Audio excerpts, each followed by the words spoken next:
190 Yada Yahowah, Qatsyr, harvests. 4.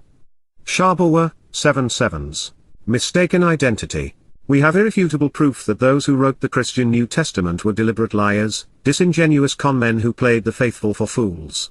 They despised the God whose authority they claimed and, worse, they disparaged his people and his Son. Rather than being inspired by God, Christianity is despised by him. For these insights, alone, our journey into Acts has paid dividends. Since Luke was not yet through tarnishing his and Peter's reputations, let's see what else the propagandist would have the disciple say in the process of presenting Yow'el Christian as the reincarnation of Dionysus through the death of Daud while implicating Israel for the crime to the benefit of Gauam. Therefore, consequently, these things being so, let every household, oikos, in Israel, a transliteration of Yisrael, know, ginosko, acknowledge with certainty, as follows, beyond any doubt, that, hoti, the Lord, kappa new, placeholder for Kurian, meaning Lord, made, hoyomai, performed what was required to cause and designate, him, autos, the, tov, Christ, Cairo new, placeholder for Christen, and God, theta sigma, placeholder for theos, God, this, hautos, Jesus, iota h new, placeholder for Iazoun, whom, hos, you crucified, epsilon sigma rho omega sigma alpha tau epsilon, placeholder for aorist active tense of the verb storu, affixed to an upright stake. Acts 2:36. 191 Pure poison. Not a word of it was true and most of it was designed to slander God's people. For this, there will be hell to pay. When they come up for trial in the weeks following Daud's return in year 6000 the first and last question that will be asked will likely be, did you say and write these things when you knew that they were not true and were aware of the implications on God's people? Since there is no answer which will appease the judge, it will be a quick trial with rapid sentencing. While it is certain that the Christian New Testament is implausible and inaccurate, it is likely that its central characters, Peter, Paul, and Luke, Mark, John, and Timothy, existed in some capacity. And the most logical deduction would be to assume that these players by whatever names, wrote the initial drafts of this material in the late 1st century CE. The punishment must now fit the crime. What Israel should know with certainty, is that Yahweh anointed Daud HaMashiach, not once but 3 times. There was no Christ, and there was no Jesus. Moreover, it was the Romans, not the Jews, who crucified Daud. After his grotesque misappropriation and errant citation of Joel 2 and 2 Samuel 7, Psalms 16 and 110, why would we expect anything different? The authors of the Christian New Testament are as devoted to lying on behalf of their Kurian Yow'el Christian as they are doing so against Israel, as if the creation of one was predicated upon the destruction of the other. While that's a bad way to begin, it is the least of their problems. The founders of the Christian religion actually attributed their delusions to God and then blamed his people for not believing them. So, we have a conundrum. Beyond the fact that they were unconvincing liars, openly twisting the evidence 192 while violating almost every rule of logic, the reason Jews rejected Peter, Paul, and Luke is that each lie was bolstered by another. For example, Peter postulated 5 points, all of which were untrue. First, there was no Israel at the time. It had been ransacked by the Assyrians 8 centuries ago. So, it is certain that the Yow'el living in Roman-occupied Yehuda would have been fully aware of their reality. Second, the kind of things known to every household in Israel, actually Judea, are known to us today throughout history. For example, Judea was occupied and oppressed by Rome. It was obvious, pervasive, palpable, and undeniable. By contrast, had the Golgotha Polling Institute been deployed to undertake a survey at the time to inquire of every household of Israel, actually Judea, do you know with certainty that the Kurian made Yow'el the Christian? The result of the inquiry would have revealed the opposite of Peter's claim.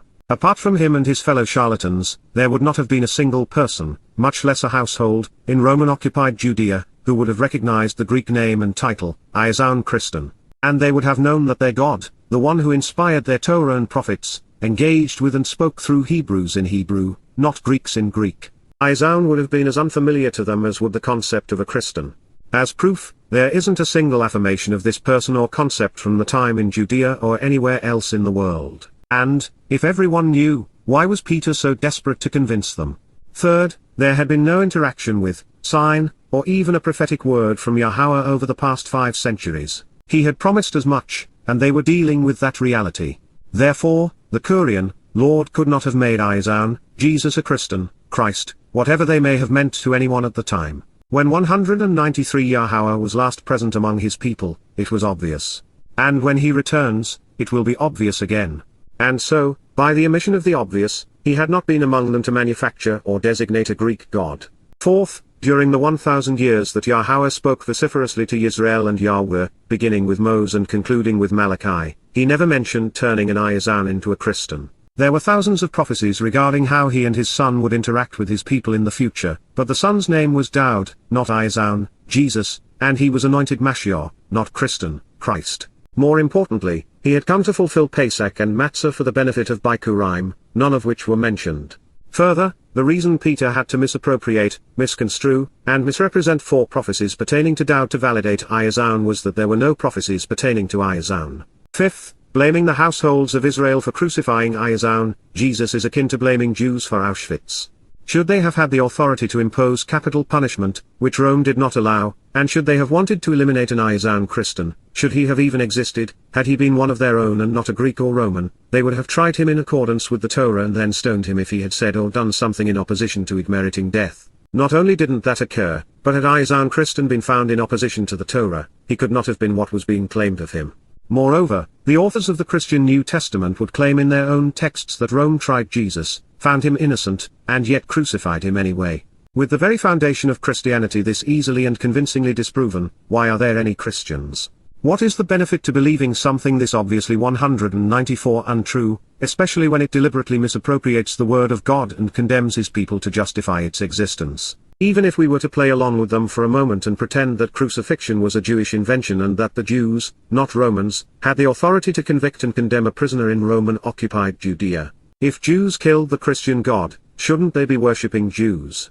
And should this have occurred, if the Jewish community being subjugated by Rome was capable of killing God, how is such a pathetic being going to restore the lives of men?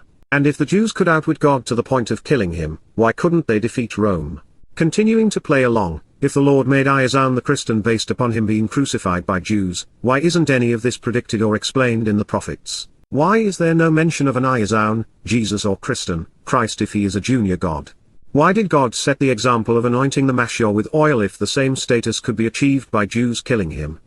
Since the prelude to this outcome required robbing Daud, why did God say that all of his promises on behalf of Daud were everlasting? Why is there no mention of this transfer from one to the other anywhere in the prophets? If this were all so obvious and convincing, why did the authors of the Christian New Testament have to lie to make their point? Why, if God was now changing sides and rejecting Jews for having killed him, are there countless prophecies pointing to the restoration of his relationship with Israel and Yahweh? And why, if the Gentile church has become the chosen people, is God shown annihilating them upon his return? Okay, so Peter, Paul, and Luke flunked logic, but what about their audience? 195 Now when, they heard this, akuo, received this news and message, they were pierced through, datanisomai, the heart, cardia. Acts 2:37. Really? Are we to believe that Yahweh is ignorant and irrational as Gauam? Following 4 horrendous misappropriations of prophetic testimony and 5 bold-faced lies, Jews capitulated and felt shame for having killed the Christian God. Quite frankly, Adolf Hitler made a better case for demonizing Jews than Peter, and he is known to be among the worst leaders in human history. They said, Ipon, to Petros, meaning stone or rock, and to, pros, the rest, loipos, remaining, of the apostles, apostolos, those who informed and equipped as messengers, brethren, adelphos, brothers and fellow countrymen, what, 'tis, is a man, andros, to do, poiomai. Acts 2:37. Throughout, Jews have been presented as monolithic, such that the entire race could be condemned with this apocalyptic vitriol. But they were not all present, they did not speak with one voice, and they would not have been so easily fooled. As speeches go, the egomaniacal Donald Trump could have done better, and he never met a lie he didn't embrace. Should you find yourself accosted by someone equally unhinged, and wonder what to do, the answer is to do as I have just done. Explain why they are wrong so that others are not misled. You can mock and ridicule them if you like, but in the end be certain to affirm the existence of the actual Messiah, Son of God, and Passover Lamb. And now, accordingly, pros, Petros, meaning stone or rock, told, instructed, them, change your thinking, metaneo, after you have come to recognize that which is false, change your perspective and obtain a proper understanding of what is true to avoid the consequences, and also, be baptized, baptizo, 196 sprinkled with water, each and every one, hekastos of you by, epi, the name, anoma, of Christ Jesus, Qatsyr iota upsilon, placeholders for Christu Yahowah, in order to, is be pardoned, aphesis. To be released, from your sin, hamartia, being mistaken, and then, kai, receive, lambano, grasp hold of and acquire, the gift, doria, the present, of the Holy Spirit, hogios pi nu sigma. Acts 2:38. If you count yourself among them, I recommend metaneo, coming to recognize what is false and changing your thinking. As for the rest, no. This was the worst advice ever. Baptism is a pagan religious rite having nothing to do with God. To do so with a religious intent is to offend Yahweh and estrange oneself from him. The sign of the covenant is circumcision, and that is never going to change. There is no basis for baptism in the Torah nor associated with the Messiah. Rather than saving someone, as a pagan religious rite, it will condemn them. Fact is, they were allegedly observing Shabuw'ah where there is absolutely no mention of baptism, Christ Jesus, or a pardon from one's sins. The entire episode of John the Baptist, and his alleged interactions with Jesus are purely fictional. It was all concocted by these same individuals to get around the problem of anointing, which is required of a Messiah. It then became a substitution for circumcision to overcome Paul's irrational rants against it. However, let's not credit these quasi-literate, and irrational liars with authoring this portion of their plot. The story was pilfered from the Sibylline oracles, treasured by the Romans and then augmented, and embraced by Christians and Jews. Recognizing that all names should be transliterated, it is useful to know that there is no J sound or letter in Hebrew, Aramaic, Latin, or Greek. And even if there were, 197, and had this been an accurate reflection of what Shimon may have said, he would have addressed fellow Yahweh in Hebrew. That is a problem for Christianity because, just as there is no mention of a Christ, there is no one named Yahowah or Jesus within the Torah and prophets. Yahowah, Isis, and Yahowah, upon which Jesus was derived, were not written on any page of any pre-Constantinian, Red Catholic, 1st, 2nd, or 3rd century manuscript of the New Testament. Therefore, its very foundation does not exist. Jerome, who created the Latin Vulgate on behalf of the Catholic Church, would have had access to these early manuscripts and therefore would have known about the existence of the placeholders, and yet he chose to ignore them. As a result, a dozen centuries later, 100 years after the initial appearance of the J in English, and in the 3rd edition of the King James Bible, men decided to give Yahowah a new name, Jesus. And when it comes to recognizing someone through prophecy, Yahowah, Isis, and Yahowah, and Jesus are non-starters. Beyond all of these lies, on the day Catholics allege their church was born, Shimon, the man they have renamed Peter and now claim was the first pope, is not even alleged to have said any of the following when his audience supposedly asked him what they should do. 1. Join the church. 2. Become a Catholic. 3. Convert to Christianity. 4. Make a profession of faith. 5. Acknowledge that I am your pope. 6. Kiss my ring. 7. Pay me an indulgence to minimize your time in purgatory. 8.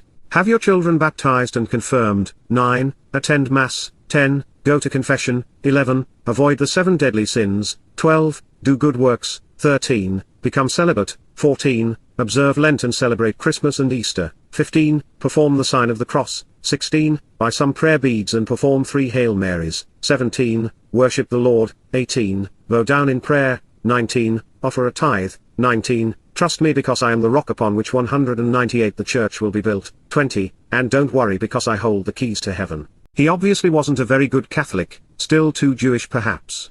For indeed, because, the announced promise, Epangelia, consent approval, exists, Amy, for you, your children, Tlon, everyone, Pa, who is a great distance away, Makran, and for as many, Hosos as the Lord, Kappa Sigma, placeholder for Kurios, our God, Theta Sigma, placeholder for Theos, calls to himself, Proskaliomai, summons. Acts 2:39.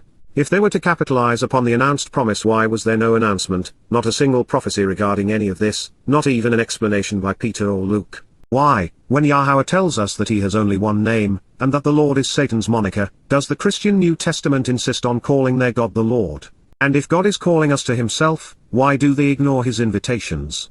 After all, since the only invitations to be welcomed into God's presence are delivered through Pesach, Matzah, and Bikurim, why weren't they mentioned? And with many more, Plion, an increasing quantity, yet different, heteros, additional, words, logos, he admonished and testified, diamarterome, he warned, to earnestly encourage and summon, parakaleo, to admonish, and exhort, them, become saved from, sozo apo, become healed from the sickness of, this crooked and corrupt, scolios, unscrupulous, dishonest, and twisted, generation, genia, age and race. Acts 2:40. This would be like Yahowah saying, in the beginning, and then I admonished and testified but didn't bother to share the rest of the words that came to be part of his Torah, instruction. And speaking of the Torah, why didn't he mention it or quote from it if addressing 199 salvation? Are we to believe that the rock knew more about salvation than Yahowah? If he was affirming the same plan, why not say so? And if he was promoting a different agenda, who gave him the authority to contradict God?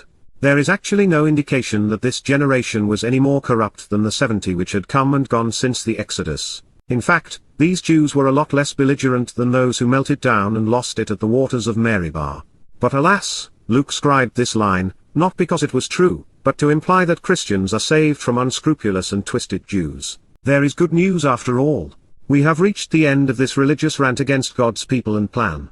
Indeed, men, therefore, as a result, approximately, Hosea, 3,000, Tristylioi, souls, psyche, received and accepted, apodekomai, welcomed and grasped hold of, his autos, words, legos, message. They were baptized, baptizo, dipped and sprinkled with water in pagan fashion, and were added, prostithomai, were granted and given favorable access, during, and in, that one, ekinos, day, himera.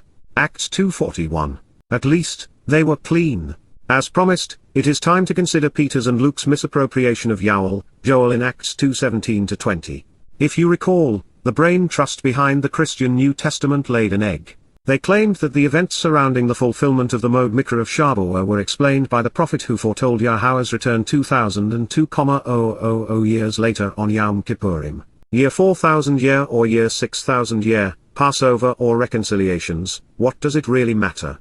But now, Petros, Peter, Greek for stone or rock, stood up, pistomai, took a stand, with, sin, the 11, he raised, epirome, his voice, phone, and he spoke to them, apothengamai, saying, Yahweh, Yaudios, a transliteration of Yahweh, beloved of Yahowah, men, andros, and all, who dwell in, Katoikeo, Yahushalem, Jerusalem, a transliteration of Yahushalem, the source of guidance on reconciliation. Listen carefully to, enatizomai, my voice, rima, and let this, hautos, be, ami, known, nostos to you.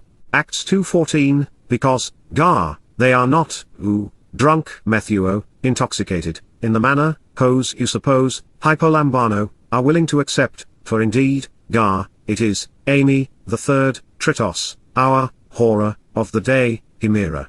To the contrary, Allah, this, hautos, exists as, ami, the pronouncement, ipon, of, dia, the prophet, prophets, Yow'el, Iol, a transliteration of Yow'el, a contraction of Yahowah and El, meaning Yahowah is God, but improperly transliterated Joel, Acts 2:15-16. And it shall come to be, ami, exist in an identical fashion, in, the final, eschatos, the last in a series. The theological term eschatology is derived from this word, days, himera, God, theta sigma, placeholder for theos, says, lego, affirms, I will pour out, ekiamai, I will bestow and spill, liberally distributing, from, apo, me, my, ego, spirit, pi nu sigma, placeholder for pneuma, upon, epi, among, all, parser, flesh, sarx, physical bodies, on the corporeal mortal nature of humankind. Your sons, hyos, and your daughters, thygata, will speak inspired utterances, prophetuo, proclaim what God wants known. Your young men, neaniskos, used of males between 24 and 40 years old, 201 shall see visions, herasis, from Hoau, see with their own eyes, and your elders, presbyteros, old men and ranking individuals, will experience supernatural communication from God, in apneismai, experience revelations while dreaming. Acts 2:17. Indeed, really and truly, upon, epi, my male servants, doulos, slaves, and also upon my female servants, dola, female slaves, in, those, ekinos, days, himera, period of time, I will pour out, ekiamai, I will shed and bestow, spill and distribute, from, apo, me, my, ego, spirit, pi nu alpha, placeholder for pneuma, upon, epi, among, them, and they will speak inspired utterances, prophetuo, proclaim what God wants known. Acts 2:18.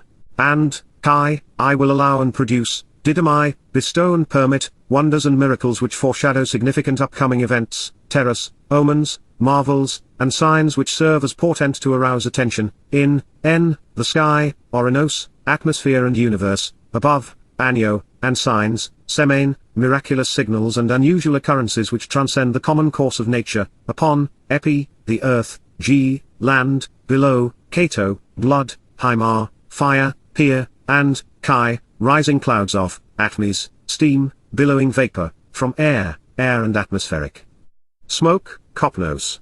Acts 2:19. The sun, Helios, will be changed, Metastrypho, turned, to, ice, darkness, Skotos, obscured, made gloomy, from Skia, have its light intercepted as in a shadow, and the moon, Selene, to, ice, blood, Himar, before, Prin, the coming, Ekamai, arrival and appearance of the, great, megas, massively important and enormously sizable, and brilliantly shining, Epiphanies, wonderful, glorious, radiant, and illustrious, notable appearance in clear and full view shining forth as light visible as a star, day, Hemera, time. Of the Lord 202 Kappa Omega, placeholder for Kurios, conveyed as Lord. Acts 2:20. And it shall come to pass, Amy, be that, all, every one, who, hos, and as many as, used as a preposition to present a possibility, call upon, epikaliomai, ask for help in and bear, the personal and proper name, Anoma, of the Kurio, Lord, Kappa Omega, will be saved, sozo. Acts 2:21. Since none of this was actually occurring and since Yow'el's prophecy begins by saying that it will transpire in the last days, why did these clowns think that this would serve as a credible explanation? Why wasn't the New Testament subsequently rejected based on this obvious misappropriation? Is truth irrelevant to believers? Had anyone been paying attention, this charade would have been over before it began. The prophet whose revelation they pilfered to infer that Isis Christos was now God reveals that Yahowah is God. Oops. There are 40 Hebrew names, including Yow'el, Yahowah is God, Yow'el, Yahowah's Lamb, and Yahzif, Yahowah has joined and increased, whereby Yahowah's name was contracted to Yahowah and then to Yah over time. And that is why virtually every lexicon affirms the connection between Yahweh, and ultimately Yahowah. That is a serious problem for Christians. While it is obvious to all who have not had their brains turned to mush by religion that citing Yow'el missed the mark by a score of centuries, there was more to their malfeasance than misappropriating the prophet's testimony. Beyond misquoting God, it is what the authors of the Christian New Testament did not convey from the prophecy which leaves them naked, exposed and condemned. 203 Not interested in making the same mistake, we are going to engage the prophet from the beginning and see what leads to this day like none other. The word, Debar, the oral and written word, of Yahowah, a transliteration of, our Eloah, God as directed in his Torah, teaching regarding his higher existence, which, to show the path to the benefits of the relationship, Asher, which to lead along the correct path to get the most enjoyment out of life, literally came to exist, higher, came to be at this moment, Kal perfect, 4, L, 2, inside, and by, Yow'el, Yahowah is God, Yow'el, son, Ben, of Pethuvel, open to God, Pethuvel. Wide open and thus completely receptive to the Almighty and persuaded by God. Yow'el, Joel 1:1. Choose of your own volition to listen to this, Shama Joth, under the auspices of free will, hear this, Kal imperative, elders, Hazakan, leaders within the community who are older and more mature. Hear this and respond of your own accord, Wajan, pay attention, listen, be perceptive, and focus on understanding so as to reply appropriately, Hyphal imperative, everyone living in and inhabiting, Shul Yashab, all those who have established a dwelling place within, the land, Ha-Eres, the material realm generally and Israel specifically. Has such as this happened, Ha-Haya Joth, questioning the prior existence of this, in your days, Wa-Yaumatam, during your time, or, Wa, even, in the time of your fathers, Ba-Yaumabatam. Yow'el, Joel 1:2, regarding its approach, Al-Hilah, recounted accurately, Sapar, proclaim this written communication to inform, choosing to recount it, Peel imperative, to your children, Ben Atom. Then let your children tell their children, Wa Ben Atom la Ben Hem, and then their children, Wa Ben Hem, 204 to the last generation, so they do not hesitate and get left behind, La Dawrachar, so that those of this age do not linger, procrastinate, or equivocate, holding back or delaying, leaving this place. Yow'el, Yahowah is God, Joel 1:3. As I had suspected, the misuse of this proclamation by Luke was intentional. The prophet's name was clearly attested and means Yahowah is God, not the Lord nor Krestau Yazau. He was open to God, which is why he was a prophet and Luke was not. He was not demeaning or demanding but instead spoke under the auspices of free will, and he was communicating to those living in Israel about what would occur that would affect the last generation of Israelites in the land. Yow'el was providing information from Yahowah which, when heard and understood, would enable an intelligent response. And he asked those listening to do the opposite of what Luke had done, recount this message accurately in writing. According to Yow'el, nothing had ever occurred that would be similar to what would come. This would be unlike anything the world had ever seen. It would be so profoundly important, and come so suddenly, he did not want anyone to hesitate or equivocate, for fear they would be left behind. This is obviously addressing something far beyond being multilingual. And now we know why Peter interjected the notion of being drunk with sweet wine. Awaken and choose to take action, Keats, after the summer has passed, awake from your stupor, act alive and be alert, hyphal imperative, you who are intoxicated, shikawa, you who are inebriated and drunk. Weep and wail, wa baker wa yalal, all who drink, shirl shatar, everyone who consumes in association with 205 new and sweet wine, yea in alasis, effervescent grape juice, which is recently fermented, immature, and incomplete, even overly sweet. For indeed, ky, it is cut off and severed, karath, it will be excluded and disassociated, from, min, your mouth, and thus your speech, peyatum, Yow'el, Joel 1:5, because, ky, for the express reason, a non-Israelite nation, Gawi, a country comprised of heathen Gentiles from many diverse cultures which are not Jewish, will have come up against, Allah al, have risen up to oppose, my land, Eres Eni, the potent force of a great multitude, Atsum, a mighty and powerful, even accomplished and effective, exceptionally large vicious, so numerous as to be uncountable, Ein Misfa, beyond inventory and innumerable, it has sharpened teeth, Shen Hu, its jaws, the piercing incisors of a destructive beast, Shen Ia, the jaws of a fierce lion which plucks its prey apart, and it has the fangs Matalouth Lahu, it approaches with the rash talk and bite, even the devouring nature, of a roaring white leopard, Labi, symbolic of violent white men with a loud roar. Yow'el, Joel 1:6. My vines, Jivan Eni, my tendrils and plants, especially my vineyards, will be set up, Sim, will be appointed and assigned, for appalling desolation, La Shamar, for atrocious devastation and being laid waste, for something really atrocious and ugly. And my fig tree, Watena Eni, will be a splintered stump, snapped off and cut down, Qatsyr, toppled and yet still rooted in the ground, stripped bare, exposed and condemned, Chasaf high, vulnerable and denounced then torn apart, rejected and hurled away, Wa Shalak, thrown down and cast aside, its branches, Sarig high, its intertwined shoots, bleached 206 white, Laban, whitewashed as a snow leopard. Yow'el, Yahweh is God, Joel 1:7. This is evidently why Daud has been depicted slashing away and piling up the corpses of this Gentile nation. And while his battles will be as they once were, defensive as he strives to protect Israel, there was no assault of this kind preceding the fulfillment of Shabuw'ah in 33 CE. However, this is what we should expect between 2030 and 2033 in the aftermath of Satan's arrival. Once the land of Israel is sacrificed for the two-state solution, there will be war, and Israel would be destroyed if that were not precluded by Yahweh's return to save his people. The belligerents assaulting Israel, which Yahweh refers to as my land, will come from a Gentile nation. This will be a potent force, accomplished and effective, so numerous, they will be uncountable.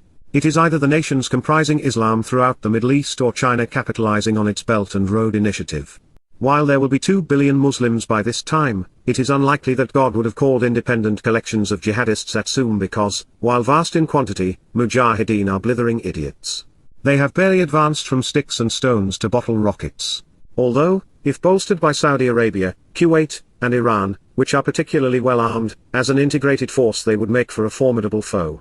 Since Gawi was actually singular, this enemy will hail from one nation, region, race, religion, or cultural group. And while the Nation of Islam obviously qualifies, it would be hard to discount Communist China. The Han Chinese comprise the world's largest ethnic group at 1.4 billion individuals, 18% of the planet's population. Having invested $60 billion in building roadways, railways, and a considerable number of harbors from China through the Middle East, while heavily investing in Israeli 207 infrastructure, particularly the ports of Haifa and Ashdod, they are capable of projecting a force of this magnitude. Their initiative is among the wonders of the modern world, with infrastructure well beyond the needs of the stated objectives.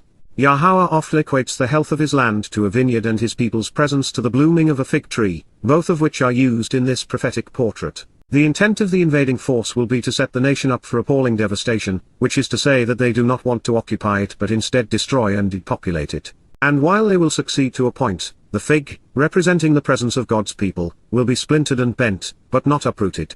Stripped bare and rejected, many Jews will be scalded by the sun. And yet, a remnant will survive. During this time, the land's great potential will be squandered, farmers will be frustrated, and food will become scarce. The vineyards and the olive orchards will fail, and the grain harvest will wither. From barley to grapes, from figs to pomegranates, from dates to apples, it will all shrivel up and die. After sharing this with us, Yow'el reveals, even the sacrificial offerings which bestow a share, mincha, the gifts which lead to an apportionment, and the drink offerings which anoint, nisek, the valued libations, will be withheld, manna, are denied and deprived, from the family of your God, min Beth Elohim Atom.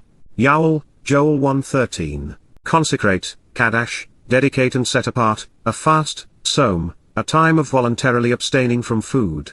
Summon and announce, Kara, call out and proclaim, to read and recite, to welcome and greet, Kal imperative, an assembly to meet, Qatsyr, a time to congregate together under severe constraints. Gather, Asaph, assemble, the 208 elders, Zakon, and all of the inhabitants, Shel Yashab, of the land, Ha Erez, to the home and family, Vaith, the household of Yahowah, Yahowah, the proper pronunciation of Yahowah, our Eloah, God has directed in his Torah, teaching regarding his Ha-Yeh, existence, and our Shalom, restoration, your God, Elohim Atom. Then cry out to and summon, Wazak El, appeal to and request assistance from, Yahowah, Yahowah, the proper pronunciation of Yahowah, our Eloah, God has directed in his Torah, teaching regarding his Ha-Yeh, existence, and our Shalom, restoration. Yow'el, Joel 1:14. This is a warning, aha, oh, alas, emphasizing the alarming concern regarding, to those approaching this day, la ha-yam, nearing this time, because, the day, yam, Yahowah, Yahowah, written as directed by his Torah, teaching regarding his higher, existence, is near, karob, is close and approaching. A great force will be exerted, wakar shod, soon, there will be a period of elimination and a cause for destruction, upon, min, the arrival, bo, the return, of Shodeh, the one who is satisfactory and sufficient, Shodeh, the one who is acceptable and reasonable, who is necessary and enough, who is adequate and appropriate, from she, who is and day, enough, sufficient, suitable, fitting, appropriate, acceptable, and pleasing. Yow'el, Yahowah is God, Joel 1:15. We do not need to go further to destroy the credibility of Christianity, and the ignorance of claiming that this prophetic portrayal addressed the fulfillment of Pentecost. However, for those who are not religious, this is among the most important messages you will ever consider. It is your final and last opportunity to embrace Yahowah before it is too late. 209. As we know, the house of Yahowah was destroyed by the Romans nearly 2,000 years ago, and since there are no sacrifices, the opening statement reveals that what God is offering to his family is being temporarily withheld. The remedy then is to announce an assembly to meet, especially now under such trying circumstances. God wants his people to gather together and summon him for assistance, which he will then provide. What he did for the children of Israel upon hearing their collective cry for help when persecuted under religious and political tyrants in Miriam, he will do again, but this time without negotiation and without restraint. This offer comes with a warning, however, because time is short. We are quickly approaching the day of Yahowah, when he will exert a tremendous force upon the earth to clean up man's mess, demonstrating that he is up to the task. Yahowah's response will be Shodeh, appropriate and fitting, necessary and sufficient. It is a shame that it has to be this way, but their world will be ablaze before Israelites call out to God. To you, El Otter, Yahowah, Yahowah, an accurate presentation of the name of Eloah, God as guided by his Torah, instructions regarding his higher existence, I call out, Kara, I summon and meet, invite and welcome, Kal imperfect. For indeed, fire, Esh, flames, has devoured, Akal, the dwelling places, Nawa, the beautiful abodes, where the word is questioned, Midbar, from my, to question, and Dabar, the word, and ablaze with flames, while Lihabar Lahat, are all the trees, Shirlets of the field, Hasadeh, of the open and broad way. Yow'el, Yahowah is God, Joel 1:19. 210. There will be a war raging for control of the planet. It will be man against God. It is time to sound the alarm. Fortunately, Yahowah is returning. Unfortunately for the religious, this will preclude the arrival of an unknown Messiah or the second coming of Jesus Christ. The Shofar and Ruah are both symbolic of Teruah, trumpets, the next, and yet unfulfilled, Mikra. It should be observed as it was intended. Sound the shofar, takar shofar, blow the trumpet comprised of a ram's horn, in Zion and among the signs posted along the way, Bar Zion, signaling future action, providing a warning, an explanation, and a shout of exaltation, Ruah, provide a cautionary notice and further elucidation, along with the good news, on my set-apart mountain, Bar HaKodesheni. Be roused to anger, Ragas, respond to the agitation, all of you who live in the land, surely Ashab HaEres, because the day, Yow'el, of Yahowah's, a transliteration of Yahowah as instructed in his Torah, teaching regarding his higher existence, return, arrival, is near, Karob, is approaching and is close. Yow'el, Joel 2:1. We find in Ruah the full intent of Towrah, signaling an imminent future event worthy of our attention, providing a warning so that God's people are prepared, and offering an explanation along with a shout of exaltation while providing a cautionary notice, and further elucidation. Awakening God's people to his Yom Kippurim return in 2033 is my life's work, so this message is near and dear to me. As for the fulfillment of Towrah, at least apart from what we are currently accomplishing, we are down to less than a handful of viable options. This harvest of covenant members will occur on the first day of the 7th month between 2026 and 2033, with the most likely date being 211 September 9th and 10th, 2029, just 6 months before the arrival of the two witnesses on Passover, April 16, 2030. This is not what the religious envision, but it is what will occur. The planet must be cleansed for it to remain habitable. And for that to occur at this time when almost everyone is either religious, political, or conspiratorial, billions must go. It will be a day of darkness during a time of ignorance and confusion, Yom Chosk, a period of terror and gloom, when there is a reduction of light, Wa Apala, when there is a lack of enlightenment, a day of obscuring phenomenon, Yom Anan, a time of smoke screens and clouds so thick they obscure the light, gloomy and miserable, Wa Arafal, blocking the light, similar to, Ka, comparable to, the swarthy blackness, Shaha, which is spread out, Paras, enveloping, upon the mountains, Al-Ha-Ha. With many people from a large and powerful army, Amrabatsum, a great multitude of related individuals from the most populous nation, the likes of which, Chemohu, incomparable, has not existed previously, even to the dawn of time, Lo Haya Minha Olam. And after this, Wachahu, following this, it will never occur again, Lo Yazaf, there will not be another, throughout the years, Ad Shana, into perpetuity as part of this eternal witness of changing times, generation unto generation, Dower wa Dower, throughout the cycle of life no matter the dwelling place or time. Yow'el, Joel 2:2. This is the war to end all wars. The largest force ever mustered by man will darken the hills leading into Israel. And then there will be no more.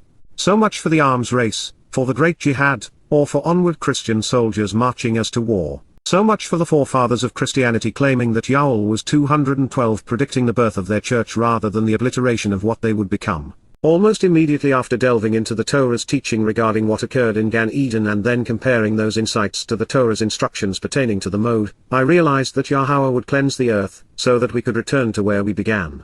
Yow'el, however, beat me to this realization by 2,850 years. As they approach, La Panahu, as they appear and before their presence, fire will consume them, Akal Esh, and behind them, Wachahu, then following after them, a flame blazes, Lahat Lihabah, as the land and earth, Ha-Eres, the material realm, comes to resemble, Ka, becomes comparable to, the Gan Eden, the garden of great joy, Gan Eden, a sheltered and defended, cultivated and covered, enclosure of favorable circumstances and delightful experiences, before them, La Panahu, in front of them. But behind them, Wachahu, is a desolate and unpopulated wasteland clothed in horror, Shemoma, a barren wilderness where speeches and the word are questioned, and in addition, Wagam, there is no escape or deliverance for them, Pelita lo Hyalahu, there is no salvation nor remnant of them. Yow'el, Joel 2:3. The trash will be incinerated so that it does not foul the surrounding gardens as the earth is transformed from hell to heaven, from the dominion of men to the liberation of God. That is for the fortunate few who join the covenant before the conflagration begins. As for those who came to destroy Israel and decimate Yahweh, there will be no reprieve, no escape, and no saving them. And while I'm obviously beating a dead religion, Joel 2 could not be addressing the fulfillment of Shabuw'ah as claimed by Peter in 33 CE, when it speaks of the restoration 213 of the earth, such that we return to Eden. It will occur, but 2,000 years later than Peter portrayed. Before they are swallowed up in the flames of Yah's fury, they will make one last stand. There will be what could be compared to the appearance of Kamare, similar to the sight and visual phenomenon and could be comprehended by a comparison to, from Ma, to ponder the implications of and Ra, what is seen and perceived as, swift war horses, SUs, mobile military transports, commonly transliterated sus. This phenomenon could be perceived, Marehu, as being similar to chariots and cavalry, Wakaparosh, akin to piercing war machines with riders, especially pertaining to the way they run and are driven in pursuit of their foes, Kenrus, considering the pace they dart about and aggressively chase after an opponent in response to their operators. Yow'el, Joel 2:4.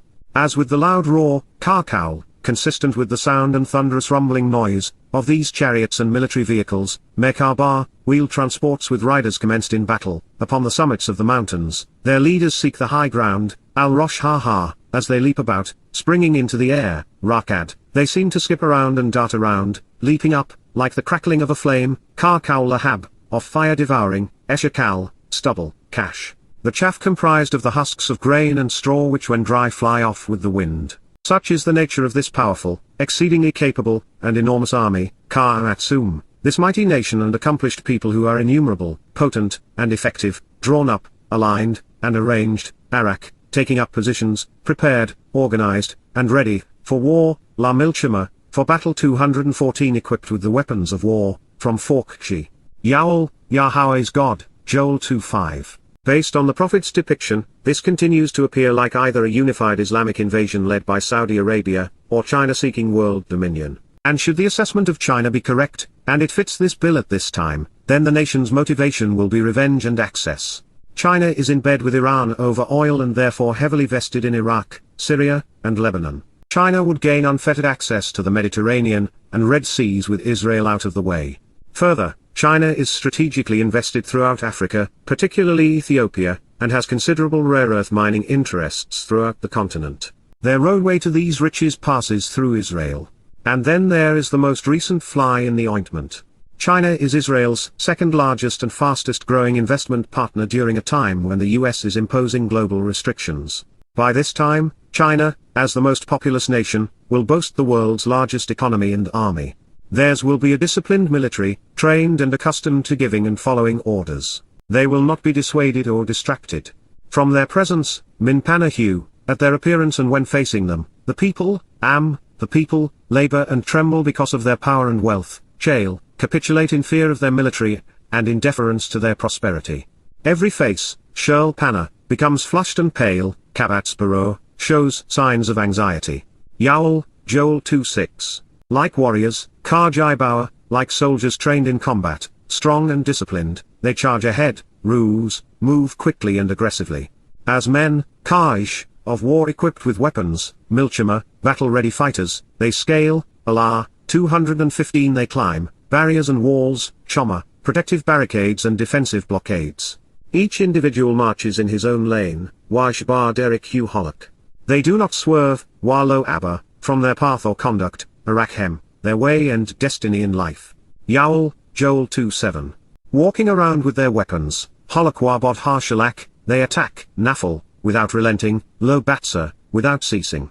Yow'el, Joel 2:8.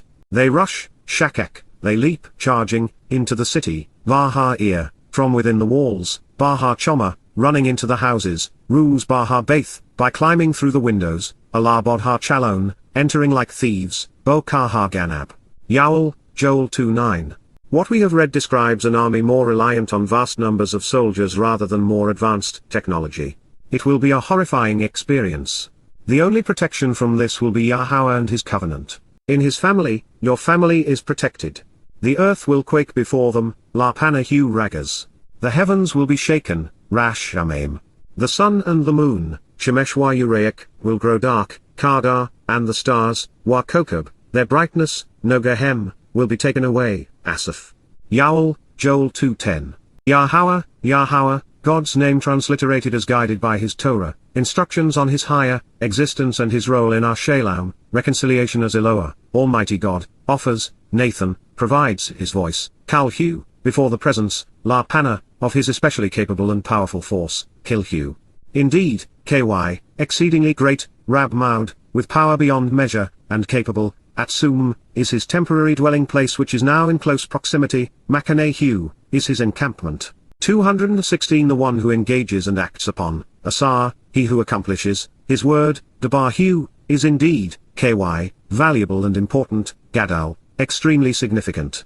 The day, Yom, of Yahowah will be exceedingly awesome, Yermaud, for whoever, Wamai, is lifted up and carried away by him, Nasahu, has his burdens borne by him and is sustained by him, from Forkshi. Yow'el, Joel 2:11. Yet even now, Wagamota, prophetically declares, Naum, Yahowah, the pronunciation of Yahovah is guided by his Torah, teaching regarding his higher existence, choose to return, Shub, of your own free will come back and be restored, Kal imperative, all the way to me, enduring forever based upon my testimony, add any, by using your best judgment, Bar Shel Libabatum, while wholly engaging your conscience.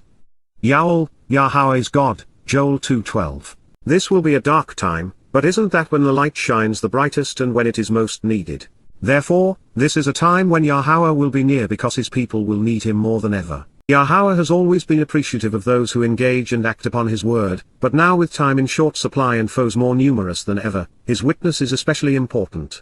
And yet, so few volunteer. The verb asar, to act and engage, was scribed in the third person masculine singular.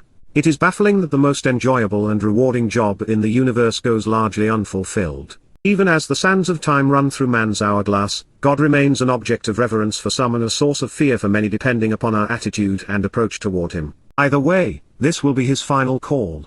Return, and be restored, or remain to die with the rest of humanity. 217 It is uncommon for Yahowah to use add any in conjunction with Shub, return. And while any reveals that God is addressing us in first person, add speaks of eternity and of testimony. Also insightful, Libab, which is typically rendered as heart, describes the exercise of good judgment, and of exercising our conscience to influence our attitude and inclinations. The rabbinical response to someone actually pronouncing Yahowah's name has been to tear their clothing. So this is a bit tongue-in-cheek when God asks them to open their minds rather than their cloaks. So, tear open, Wakara, rip and rend, your hearts and minds, Libabota, and not your garments, Wa al-Bijd. Return to, Shabuw'ah, choose to change your thinking, come back to, and be restored by, Kal imperative, Yahowah, Yahowah, a transliteration of, our Eloah, God as directed in his Torah, teaching regarding his higher existence, your God, Elohim Atom. For indeed, by contrast, he, you, is compassionate, genuine, and merciful, Rachwum, showing favoritism while forgiving, long-suffering, patient, and slow to anger, a Rekaf, abounding in steadfast and loyal love, Warab Kesed, unfailing devotion, genuine kindness, and favor. He will provide reassurance and encouragement, Nachum, comfort and support while consoling those who change their approach, during this malevolent and miserable ordeal, Al-Hara, throughout this wicked undertaking and wrongdoing resulting in suffering through calamitous circumstances. Yow'el, Yahowah is God, Joel 2:13. 218 With man this bad and God this good, why do men choose man over God, favoring religion and politics, patriotism and militarism, over genuine compassion, mercy, and love? I 1,000,000 to 1. Considering who we are and what we have done, why does God have to beg us to embrace him? When this transpires in our immediate future as it was written 2,850 years ago, will anyone pay attention to it and respond? Or will Yow'el's prophecy remain squandered, left as a tool to be misappropriated by Christians? Turns out, these were not rhetorical questions.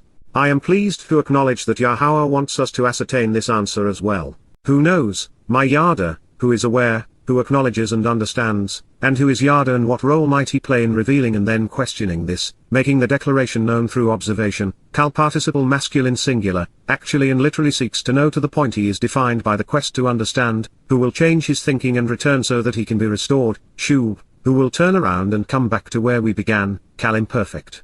And be reassured and encouraged after reconsidering, Wanacham, be comforted and supported, consoled and relieved after having changed his mind, Nephil perfect.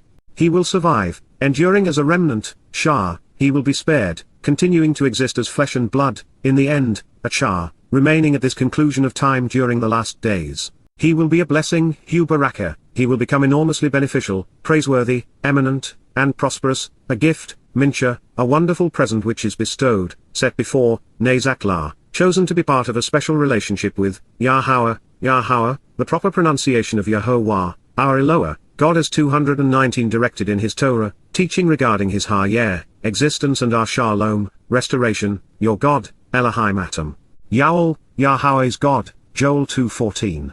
After 22 years of private discovery and public disclosure, I have come to view Yahowah's testimony to Yisrael as if it were written for me as a member of his covenant family in addition to Yisrael. If it is relevant and true for Yahowah, it is relevant and true for us individually. I share this because I have long encouraged everyone to approach Yahowah's revelations similarly. Making this personal, I see Yahowah acknowledging the role Yada would play in changing the thinking of his people so that Yahowah and some Goim would return to him. Many will survive as a result of Yahowah's testimony as it is presented in these books, and each reconciled soul will be a blessing to God, a gift. And that is a pleasing thought. Sound the shofar, takar shofar, blow the trumpet comprised of a ram's horn, in Zion among the signs posted along the way, Var Zion. Consecrate, Kadash, dedicate and set apart, a fast, Som, a time of voluntarily abstaining from food. Summon and announce, Kara, call out and proclaim to read and recite, to welcome and greet, Kal imperative, an assembly to meet, Qatsyr, a time to congregate together under severe constraints. Yow'el, Joel 2:15. Gather the people for a harvest, Asafam, bring the family together. Set the community apart, Kadash Kahal, dedicate and consecrate the meeting. Collect those more advanced in age, Kabats, collect the leaders within the community. Assemble the children, Asafawal, including the infants who are nursing, Yanik Sad. 220 The bridegroom should be brought out, Yatsachatan, of his room, Kedahu, and the bride from her bridal chamber, Wakalamin Chapahai. Yow'el, Yahweh is God, Joel 2:16. Simply stated, it is now or never, and never is a very long time. Stop what you are doing, pay attention, and return to Yahowah before it is too late.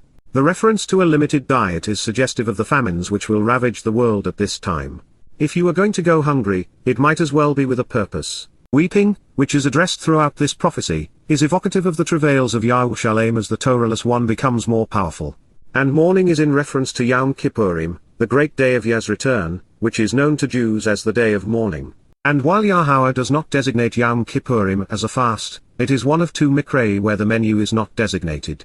And while there is no instruction to mourn associated with the Day of Reconciliations either, our reunification with Father and Son will be so emotional, we will mourn as one would for a firstborn, now found. For the purpose of understanding and making connections, between, Bayan, the portico and colonnade, Elam, the porch and vestibule, and up to the approach to the altar, while Ahamai's beach, the priests, Harkohen, and those who serve, Shrath, Yahowah, written as directed by his Torah, teaching regarding his higher existence, will cry out, Baker, will wail, pleading, Wah Ma, they will admonish, Kal imperfect Yosef, please choose to show compassion upon and spare, Shozal, opt to take pity and deliver. Kal imperative paragogic cohortative, a genuine and emphatic expression of volition in the first and second person, your people, Amota, your family, Yahowah, Yahowah 221, an accurate presentation of the name of Eloah, God as guided by his Torah, instructions regarding his higher existence. And do not allow, Wa'al Nathan, your property which was offered as an inheritance, Nashala Otter, to become a contemptible and dishonored object of scorn which is jeopardized, Shafa, place subject to taunts and abuse, simply a slogan to determine who controls it among, Marshal Barhem, a quoted expression which makes comparisons, becoming a proverb to designate who governs it among, the Gentile nations, Goim,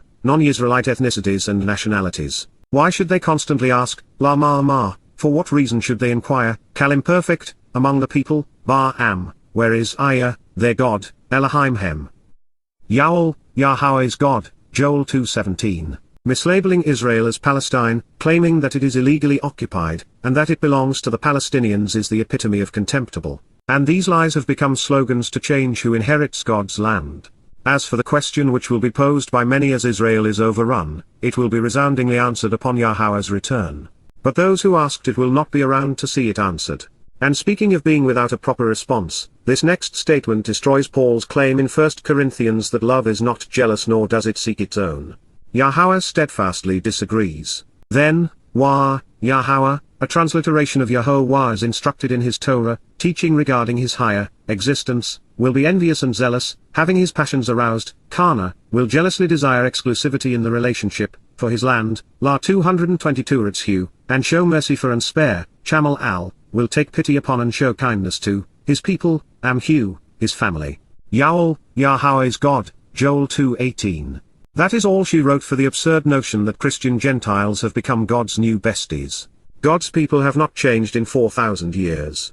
His desire is for them, All of the anti-Semitic rhetoric we endured in our review of Acts was for naught. Sorry Twistians, but your days are numbered. Yahowah, Yahowah, God's name transliterated as guided by his Torah, instructions on his higher existence and his role in our Shalom, reconciliation as Eloah, Almighty God, answered, Anna, replied, and he said to his people, Wa'alam hu, please take note, Hine, behold, look up now and see, I am sending to you, Shalak that which is associated with grain, Ethardogin, new wine, Wahathiraush, quickly and lightly fermented grape juice, similar to a fruity Beaujolais Nouveau, and olive oil. Wahayizaha, fresh and shining anointing oil, so that you will be fulfilled and satisfied, Saba, content, your needs met in abundance, with this, Ethu. And I will no longer allow, Walo Nathan, you to ever again be, Ethatamode, taunted and insulted, Chafa, disgraced or dishonored, held in contempt or harmed, reviled or reproached, among the Gauim, Gentiles, Bahar Gauim, among the nations of different ethnicities and cultures. Yow'el, Yahweh is God, Joel 2:19. Grain for bread, grapes that become wine, and olives for oil represent things that must first be crushed before they are useful. That is what happened the last and final time to Israel. These three things also represent Matzah, Pesach, and Bikurim, which is why God's people will find them so fulfilling and satisfying. 223 The lost souls are credited with writing the Christian New Testament, and those engaged in apologizing for it should have considered what we have just read prior to composing and advancing their anti-Semitic rants. Yow'el was not speaking for Jesus Christ, addressing Christians, nor describing Pentecost. This prophecy is from Yahowah, it is on behalf of Yahweh, and it has not yet been fulfilled. And when it is, God will be on the side of the Jews. I will avoid any association with and remove, Rachik, I will distance myself from and send very far away, severing any connection with, Hyphal imperfect, the invading army whose objectives are concealed along with their use of stealth technology, Ethazarfauni, the military from the north whose quest for treasure remains undisclosed, whose motives are sinister, and who prefers to remain hidden and unseen, especially with regard to their intent, from Zarfan.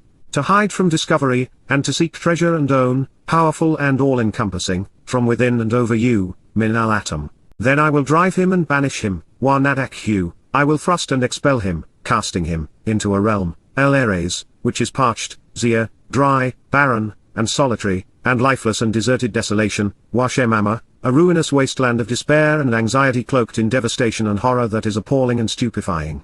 Concerning his appearance facing toward, Ethpana, regarding his appearance turned to, the sea, Ha-Yam, from the east, Ha-Kadmani, he will meet his demise at the conclusion of his journey, Wa-Sophu, his final result will be to fail, and his main purpose will cease to exist upon his ultimate destruction, at the sea, El-Ha-Yam, in the end, Akaran, at last, in the future, and toward the west.